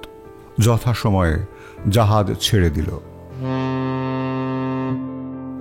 লাখ টাকা সঙ্গে নিয়ে খুব একটা নিশ্চিন্ত থাকা সম্ভব নয়। এই লক্ষ টাকার জন্যই দুটো খুন হয়েছে, তার মধ্যে একজন এই জাহাজেই। যদিও জয়বন্ত অন্য ধাতুতে গড়া, তিনি সতর্ক এবং সশস্ত্র, তবুও 1 লক্ষ টাকা বলে কথা। কেবিনের দরজা ভালো করে পরীক্ষা করে নিলেন। দেখলেন ভেতর থেকে বন্ধ করবার ব্যবস্থা আছে। এই কেবিনে তিনি একাই অনেক চেষ্টা করে এই সিঙ্গেল কেবিনের টিকিটটা তিনি জোগাড় করেছিলেন।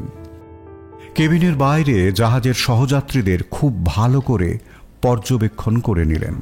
সন্দেহজনক কোনো কিছু চোখে পড়ল না। তবুও রাতটা জেগেই কাটাবেন বলে ঠিক করলেন। অনেক রাত্রি পর্যন্ত জাহাজের ডেকেই রইলেন। একজন বয়স্ক নিরীহ গোছের একটি লোকের সাথে গল্পে গল্পে অনেকটা সময় কেটে গেল। লোকটির চুরুটের নেশা। জয়বন্তকেও একটি চুরুট দিলেন। চুরুট টেনে ঘুম তাড়ানো যায়।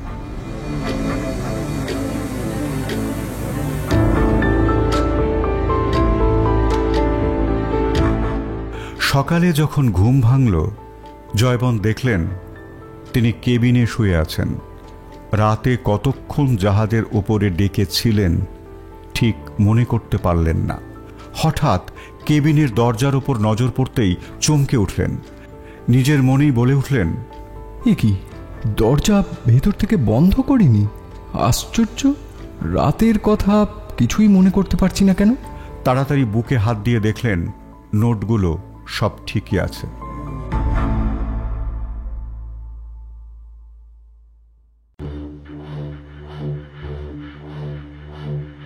জয়বন্ত বোম্বে থেকে রওনা দেবার আগেই হরকিষাণ দাসকে চিঠি লিখেছিলেন, কার্য উদ্ধার হইয়াছে, কাল জাহাজে রওনা হইব। হিঙ্গন কি বন্দরে আসিবে? জাহাজ যখন বন্দরে ভিড়ল, জয়বন্ত দেখলেন হিঙ্গন বন্দরে এসে প্রতীক্ষা করছে। একখানা ক্যাম্বিসের ব্যাগ হাতে নিয়ে জয়বন্ত লাফাতে লাফাতে তীরে নেমে এলেন। হিঙ্গন এগিয়ে এসে জয়বন্তের একটা হাত চেপে ধরল। সেই মুহূর্তে জয়বন্তের মনে হলো তাঁরাই পৃথিবীর সবচাইতে সুখী মানবী। একখানা গাড়ি ভাড়া করে দুজনে রওনা দিলেন বাড়ির দিকে।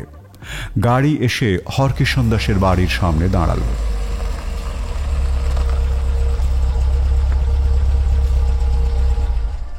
আওয়াজ শুনে হরকিষাণ দাস ব্যস্ত সমস্ত হয়ে বাইরে বেরিয়ে এলেন। লাখ টাকা সহজ ব্যাপার নয়, আর সেই টাকা যদি এত সহজেই জুটে যায়। গাড়ি থেকে নেমে ওরা বাড়ির ভেতরে এসে ঢুকলেন। হরকিষাণ দাস আনন্দে আত্মহারা হয়ে বলে উঠলেন, অতগুলো টাকা রেখেছ কোথায়? এই যে এখানে, আমার বুকে। এক ঝটকায় ক্যাম্বিসের ব্যাগটা নিচে ফেলে দিয়ে উপরের কোটটা ছুঁড়ে দিলেন ঘাসের ওপর। তারপর ভেতরের কোটটা খুলে হরকিষাণ দাসের হাতে দিয়ে বললেন, কাঁচি দিয়ে নিচের ওই অস্ত্রের কাপড়টা কেটে ফেলুন। 100খানা 1000 টাকার নোট ওই কাগজে জড়ানো আছে। হরকিষাণ দাসের আর তর সইছিল না। নিজেই গিয়ে একখানা কাঁচি নিয়ে এলেন। তারপর কাঁপা কাঁপা হাতে অত্যন্ত সাবধানে কোটের অস্তরের কাপড় কাটতে লাগলেন। কাপড় কেটে খবরের কাগজে মোড়া একটা বান্ডিল বার করে আনলেন। দ্রুত হাতে কাগজের মোড়ক খুলে ফেললেন।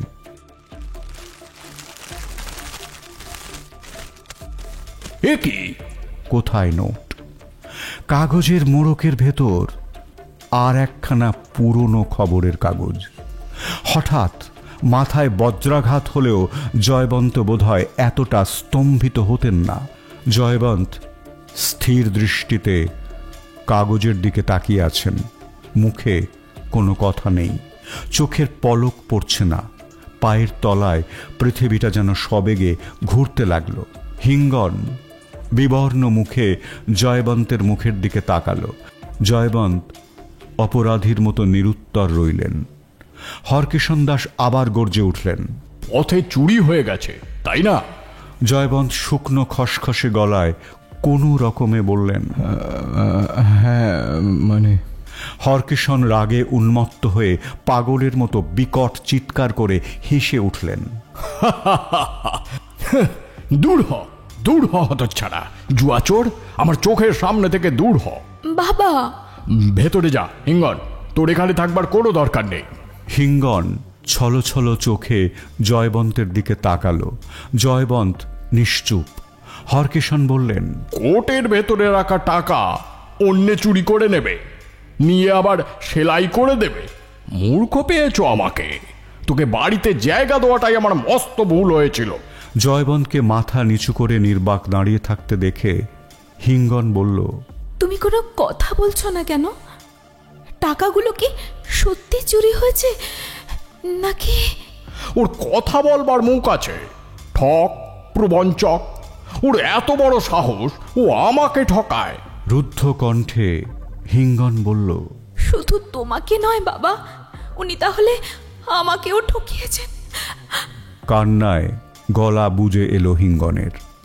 দৌড়ে ভিতরে ঢুকে গেল। জয়বন্তের কান মাথা ভোঁ ভোঁ করছিল। কোনো কথা এতক্ষণ তার কানে ঢুকছিল না, শুধু হিঙ্গনের শেষ কথাটা, আমাকেও ঠকিয়েছেন। তার কর্ণকুহরে যেন শলাকার মতো এসে বিঁধল। মুখ থেকে বেরিয়ে এলো, হিঙ্গন, চুপ বদমাস, তোর পাপ মুখে ও না আমার উচ্চারণ করবি না, দূর হ। হঠাৎ একটা ঝাঁকুনি খেয়ে মুহূর্তের মধ্যে হতভম্ব ভাবটা কেটে গেল জয়বন্তের। দ্রুত কোট দুটো গায়ে চাপিয়ে ক্যাম্বিসের ব্যাগটা তুলে নিয়ে বেরিয়ে পড়লেন জয়বন্ত। একবারও পিছন ফিরে তাকালেন না আর। গাড়িটা তখনও বাইরেই দাঁড়িয়েছিল। সেটাতেই উঠে তৎক্ষণাৎ আবার রওনা দিলেন পোরবন্দরে। যেতে যেতে নানান কথা ভাবতে লাগলেন। মনটাকে কিছুতেই বশে আনতে পারছেন না। ভাবনা চিন্তা এলোমেলো হয়ে যাচ্ছে। অনেক কষ্টে ছেঁড়া ছেঁড়া ভাবনাগুলো গোছাতে চেষ্টা করলেন। টাকাগুলো যে আমার কাছে, এটা জানি একমাত্র দাঁতের ডাক্তার জামশেদজি পাটেল। সে আত্মহত্যা করেছে। আর আন্দাজ করতে পারে উকিল মেয়েটা, সে পলাতক। যদি ধরেও নি সে পালিয়ে না গিয়ে গোপনে আমার উপর নজর রেখেছিল, তাহলেও তাকে সন্দেহ করা চলে না, কারণ জাহাজে সে ছিল না। আর টাকাগুলো যে জাহাজ থেকে চুরি হয়েছে তাতে কোনো সন্দেহ নেই। হতাশায় ডুবে যেতে থাকলেন জয়বন্ত। স্বর্গভ্রষ্ট যুবরাজের মতোই অবস্থা তাঁর।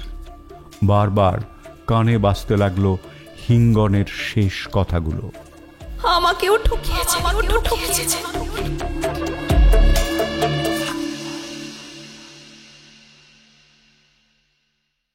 জয়বন্ত ভাবনাটা শুরু করেছিলেন ঠিক পথেই, কিন্তু হিঙ্গনকে হারানোর হতাশায় ভাবনাটা ঠিকঠাক গুছিয়ে উঠতে পারেননি। আর লক্ষ টাকা নিয়ে যখন জাহাজে উঠেছিলেন, তখন হিঙ্গনকে পাওয়ার কল্পনায় এতটাই বিভোর ছিলেন যে অনেক কিছুই তাঁর চোখ এড়িয়ে গিয়েছিল। উকিল মেটা ছিল অত্যন্ত ধুরন্ধর লোক। বুদ্ধির দৌড়ে সে জয়বন্তকেও টেক্কা দেওয়ার ক্ষমতা ধরে। প্রথমটায় হঠাৎ হকচকিয়ে গিয়ে ভয় পেয়ে জয়বন্তকে পুলিশেরই লোক ভেবে সব কথা স্বীকার করে ফেলেছিল ঠিকই, কিন্তু তারপরেই সে নিজের বোকামিটা বুঝতে পারে। কিন্তু যদিও আফসোস হয় না তার, বরং খুশিই হয়। মনে মনে বলে, আমাকে ঠকাবি তুই, 3 আঙুল ছোড়া। টাকা খুঁজে বার করবি তুই, আর সে টাকা হাতাবো আমি।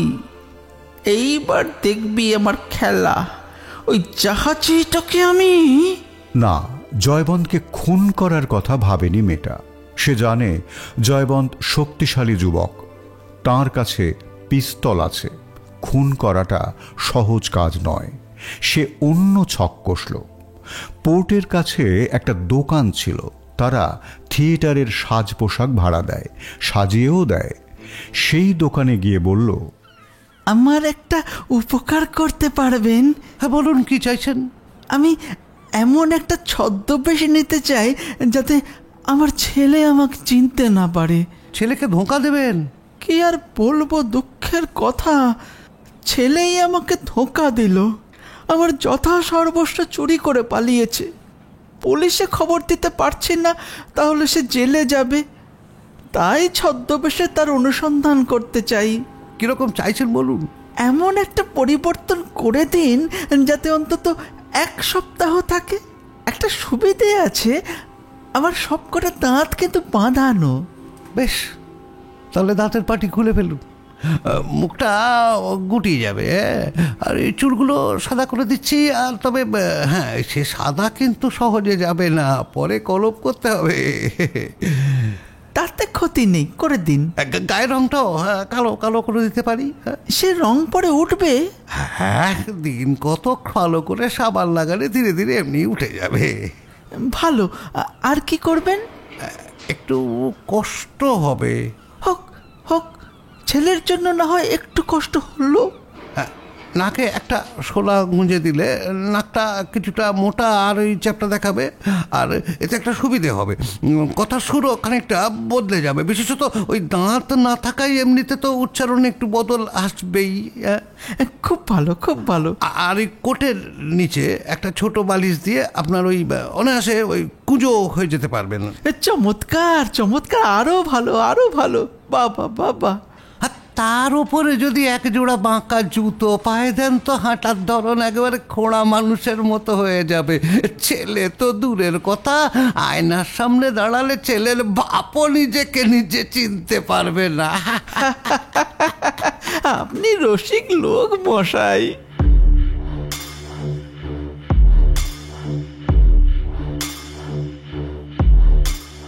জয়বন্ত যে বাড়িতে বাসা ভাড়া নিয়েছিল, ছদ্মবেশধারী মেয়েটা সেই বাড়িতে এসে হাজির হলো।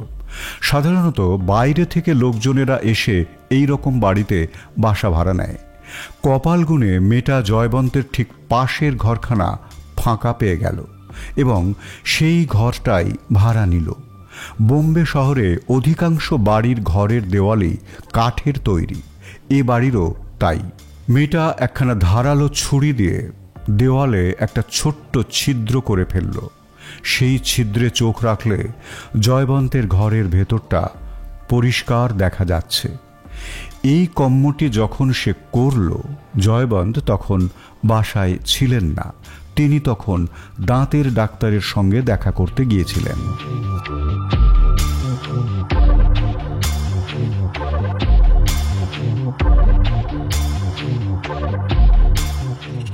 দাঁতের ডাক্তারের চেম্বার থেকে নিজের কাজ উদ্ধার করে আনন্দে আত্মহারা হয়ে জয়বন্ত বাসায় ফিরলেন।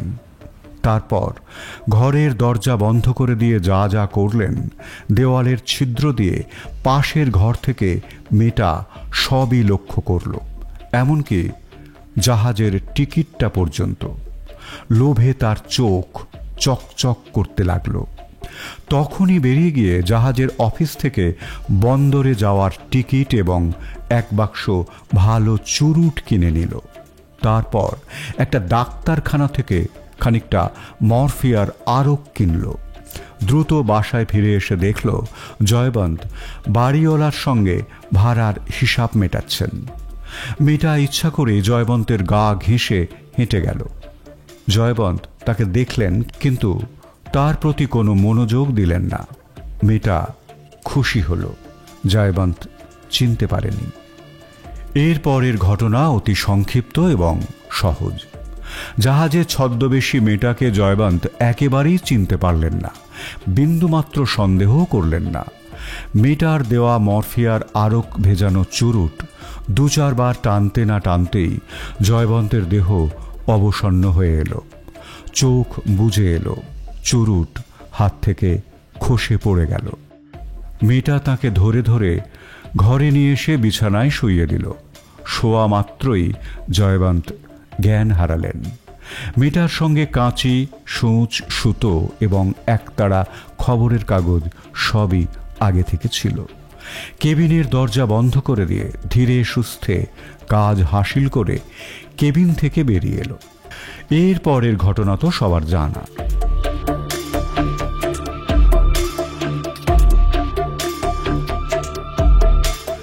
বিষণ্ণ মুখে হতাশ চিত্তে জয়বন্ত পোরবন্দরে ফিরে এলেন। কাজটা সহজ নয় তিনি জানেন, কিন্তু যেভাবেই হোক তা করতেই হবে। তিনি যে চোর নন, তিনি যে কাউকে ঠকাননি, এটা তাকে প্রমাণ করতেই হবে। মনকে সুদৃঢ় করে তিনি ভাবতে লাগলেন। এখানে তার এক পরিচিত বন্ধু থাকেন। ঠিক করলেন 2-4 দিন তাঁর বাড়িতে থেকেই তিনি অনুসন্ধান চালাবেন। কথায় আছে, ভাগ্যলক্ষ্মী সাহসীদের প্রতিই প্রসন্ন হন। বন্ধুর বাড়ির দিকে হাঁটতে হাঁটতে হঠাৎ একটা লোকের ওপর জয়বন্তের দৃষ্টি পড়ল। লোকটি একজন ধনী বেনিয়ার গদি থেকে বেরিয়ে একখানা গাড়িতে এসে উঠল। তাকে দেখে জয়বন্ত স্তম্ভিত হয়ে দাঁড়িয়ে পড়লেন। কি করবেন কিছুই স্থির করে ওঠার আগেই লোকটি গাড়ি সহ চোখের আড়ালে চলে গেল। জয়বন্ত আপন মনে বলে উঠলেন, আশ্চর্য, এই বৃদ্ধই তো আমাকে জাহাজে চুরুট দিয়েছিল, কিন্তু এখন তো একে কুঁজো কিংবা খোঁড়া বলে মনে হলো না। ঠিক ততটা বৃদ্ধও তো নয়। তার মানে এই নিশ্চয়ই মেয়েটা ছদ্মবেশ ধরে আমার চোখে ধুলো দিয়ে টাকাগুলো চুরি করেছে। চুরুট খাইয়ে আমাকে বেহুশ করে ফেলেছিল, তারপর দেহ তল্লাশ করে নোটগুলো খুঁজে বার করেছে। ছি ছি ছি ছি, হাতের নাগালে পেয়েও ধরতে পারলাম না। তবে আজ ওকে এখানেই থাকতে হবে। আজ আর বোম্বাই রওনা দিতে পারবে না। আজই ওকে ধরতে হবে। এই বেনিয়ার গদিতে এসেছিল নিশ্চয়ই নোট ভাঙাতে। খোঁজ নিয়ে একবার দেখাই যাক। এই ভেবে জয়বন্ত বেনিয়ার গদিতে ঢুকলেন।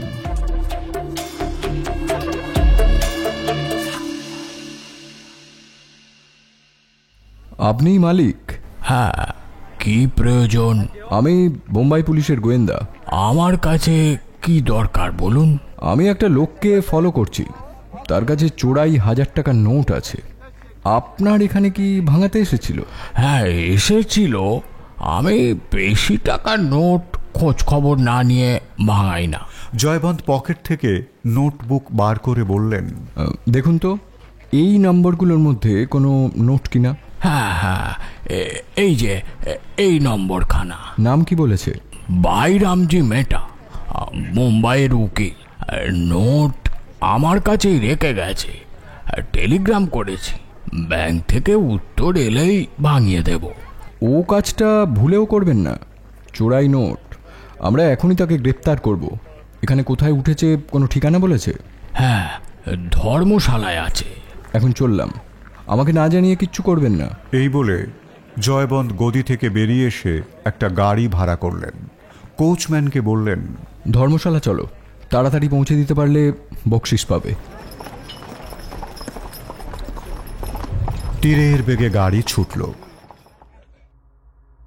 ধর্মশালায় এসে খোঁজ নিয়ে জানলেন মেয়েটা এখনো ফেরেনি। তার ঘরটা দেখে নিয়ে বাইরে এসে তার ফেরার অপেক্ষায় ওঁত পেতে রইলেন। তার হৃৎপিণ্ডের গতি এতটাই বেড়ে গেছে যে নিজেই নিজের হৃদস্পন্দন শুনতে পাচ্ছেন। সন্ধে হওয়ার পর মেয়েটা ফিরল। ক্ষুধার্ত বাঘের মতো নিঃশব্দে অন্ধকারে গা ঢাকা দিয়ে তাকে অনুসরণ করে তার ঘরের কাছে চলে এলেন জয়বন্ত। মেয়েটার পিছন পিছন তার ঘরের ভিতর ঢুকে পড়লেন। মেয়েটা কিছু বুঝে ওঠার আগেই নিমেষের মধ্যে ঘরের দরজা বন্ধ করে দিয়ে সিংহ বিক্রমে ঝাঁপিয়ে পড়লেন মেয়েটার ঘাড়ের ওপর। তীব্র আক্রোশে দুহাতে চেপে ধরলেন তার গলা। মেয়েটা বিস্ফারিত চোখে জয়ন্তের মুখের দিকে তাকিয়ে রইল। মুখ দিয়ে কোনো আওয়াজ বার করতে পারল না। মেয়েটার শরীরেও শক্তি কম ছিল না, তার উপর লক্ষ টাকার মায়া প্রাণপণে হাত পা ছুঁড়ে কিছুক্ষণ প্রতিরোধ করবার চেষ্টা করল, কিন্তু বেশিক্ষণ পারল না। ক্রমে নিস্তেজ হয়ে এলিয়ে পড়ল। জয়বন্ত মেয়েটাকে ছেড়ে দিয়ে কপালের ঘাম মুছে নিলেন। মেয়েটার বুকে হাত দিয়ে দেখলেন ধুকপুক করছে, মরেনি। যাক, নরহত্যা করতে হলো না, এই বলে খানিকটা আশ্বস্ত হলেন। যদিও খুন চেপে গিয়েছিল মাথায়। দ্রুত হাতে মেয়েটার জামার বুকের বোতামগুলো খুলে ফেললেন। তারপর ভিতরের পকেট থেকে নোটগুলো বার করে আনলেন। গুনে দেখলেন একটা বাদে সবগুলোই আছে। আর এক মুহূর্ত দেরি না করে ধর্মশালা থেকে বেরিয়ে পড়লেন। মেয়েটার কাছে আর কোনো টাকা পয়সা ছিল না, বোম্বাই ফিরে যাওয়ার টাকাও ছিল না। আর সেই কারণেই সে ফিরতে পারেনি। বাধ্য হয়েই সে একটা নোট এখান থেকে ভাঙিয়ে নিতে চেয়েছিল, আর এতেই তার সর্বনাশটা হলো। ধর্মশালা থেকে বেরিয়ে জয়বন্ত পোরবন্দরের সবচাইতে নামী গদিয়ান লালুভাই চবিলদাসের গদিতে গিয়ে হাজির হলেন। চবিলদাসের সঙ্গে দেখা করে বললেন, নুনিয়াদের হরকিষাণ দাসের ৯৯,০০০ টাকার নোট আপনার গদিতে আমি তার নামে জমা দিতে চাই, আর এই খবরটা আজ রাতের মধ্যেই তাকে পাঠিয়ে দিতে হবে। গদিতে নোট জমা দিয়ে রসিদ নিয়ে জয়বন্ত নিশ্চিন্ত হলেন। বুকের ওপর থেকে যেন একটা পাথর নেমে গেল, আর তার জায়গায় চেপে বসল এক রাশ অভিমান। আপন মনেই বললেন, এবার যেতে হবে উকিল শ্যামজির কাছে। উকিল শ্যামজি দাস পোরবন্দরের প্রধান উকিল। হরকিষাণ দাস তাঁর মক্কেল। জয়বন্তকেও তিনি চেনেন। জয়বন্ত তার কাছে গিয়ে বললেন, হরকিষাণজির একটা বিশেষ কাজে আপনার কাছে এসেছি। বলুন, কি কাজ? বোম্বাই শহরে হরকিষাণজির এক মাসি থাকতেন, তিনি সম্প্রতি মারা গিয়েছেন। হরকিষাণ সাহেব তো তার উত্তরাধিকারী। হ্যাঁ, সমস্ত সম্পত্তি বিক্রি করে ১,০০,০০০ টাকা হয়েছে। হ্যাঁ, ভালো ভালো, খুব ভালো। সে টাকা তিনি পেয়েছেন? সেই জন্যই আপনার কাছে এসেছি। বেশ, বলুন কি করতে হবে। সেই টাকা আনতে আমি বোম্বে গিয়েছিলাম। ফেরার পথে জাহাজে সব টাকাই চুরি হয়ে যায়। সে কি?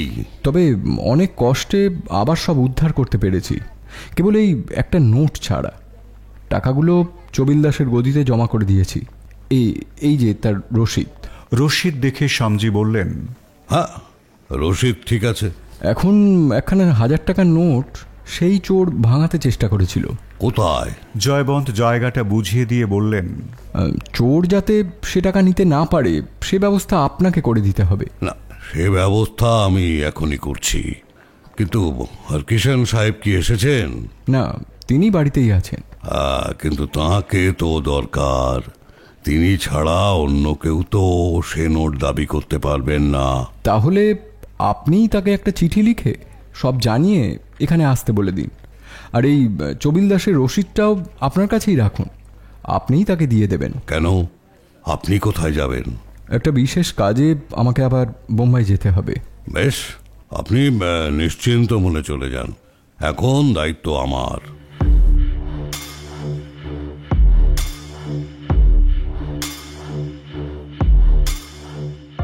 ভার মুক্ত হয়ে গেলেন জয়বন্ত। পোরবন্দরের দুই বিশিষ্ট এবং বিখ্যাত ব্যক্তি গদিওয়ালা চবিল দাস এবং উকিল শ্যামজি দাসের ওপর নিশ্চিন্তে ভরসা রাখা যায়। যথাসময়ে চবিল দাস এবং শ্যামজি দাসের চিঠি পৌঁছে গেল হরকিষাণ দাসের কাছে। তিনি মেয়ে হিঙ্গনের হাতে চিঠি দুটো দিয়ে বললেন, চিঠি দুটো পড়ে বল তো কে কি লিখেছে। চিঠি পড়ে স্তম্ভিত হয়ে গেল হিঙ্গন। তার মুখ থেকে কোনো কথা সরল না। চোখ দিয়ে নিঃশব্দে জল গড়াতে লাগল। হরকিষাণ দাস মেয়ের ভাব দেখে শঙ্কিত হয়ে বললেন, কি হয়েছে মা? কোনো খারাপ খবর? খুব ভালো খবর বাবা, উনি আমাদের কাউকেই ঠকাননি। তোমার সব টাকাই তিনি উদ্ধার করেছেন। এই চিঠি কে লিখেছে? চবিল দাস। তার গদিতেই তোমার সব টাকা জমা করা আছে। কেবল একটা নোট আছে অন্য একটা গদিতে। উকিল শ্যামজি দাস তোমাকে যত তাড়াতাড়ি সম্ভব সেখানে যেতে বলেছেন। আর জয়বন্ত, সে কোথায়? জানি না। জানি না মানে? হিঙ্গনের গলা বুঁজে এলো। সে আর কোনো কথা বলতে পারল না। হরকিষণ বললেন, আহা, অত উতলা হবার কি আছে? আমি যাচ্ছি তো, শুধু টাকা নয়, তাকেও ধরে আনবো। মেয়ের মাথায় হাত বুলিয়ে দিলেন হরকিষণ।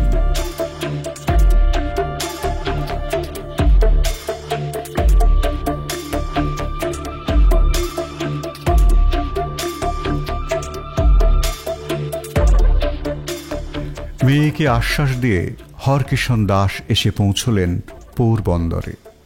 উকিল শ্যামজি দাসের কাছে সব শুনলেন। পুরো 1 লক্ষ টাকাই তিনি বুঝে পেলেন, কিন্তু জয়বন্তকে আর খুঁজে পেলেন না।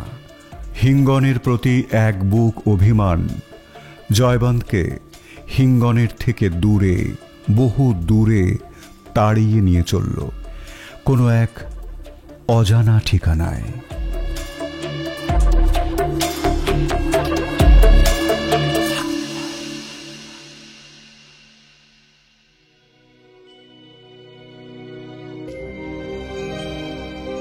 এতক্ষণ তোমাকে শোনাচ্ছিলাম 5 কড়িদের গল্প, লক্ষ টাকার মামলা। বিভিন্ন চরিত্রের সংলাপগুলো যারা বলল, রূপা, সঙ্গীতা, অনুপ, অপু, ভোগলু, সঞ্জয় এবং আমি দীপঙ্কর।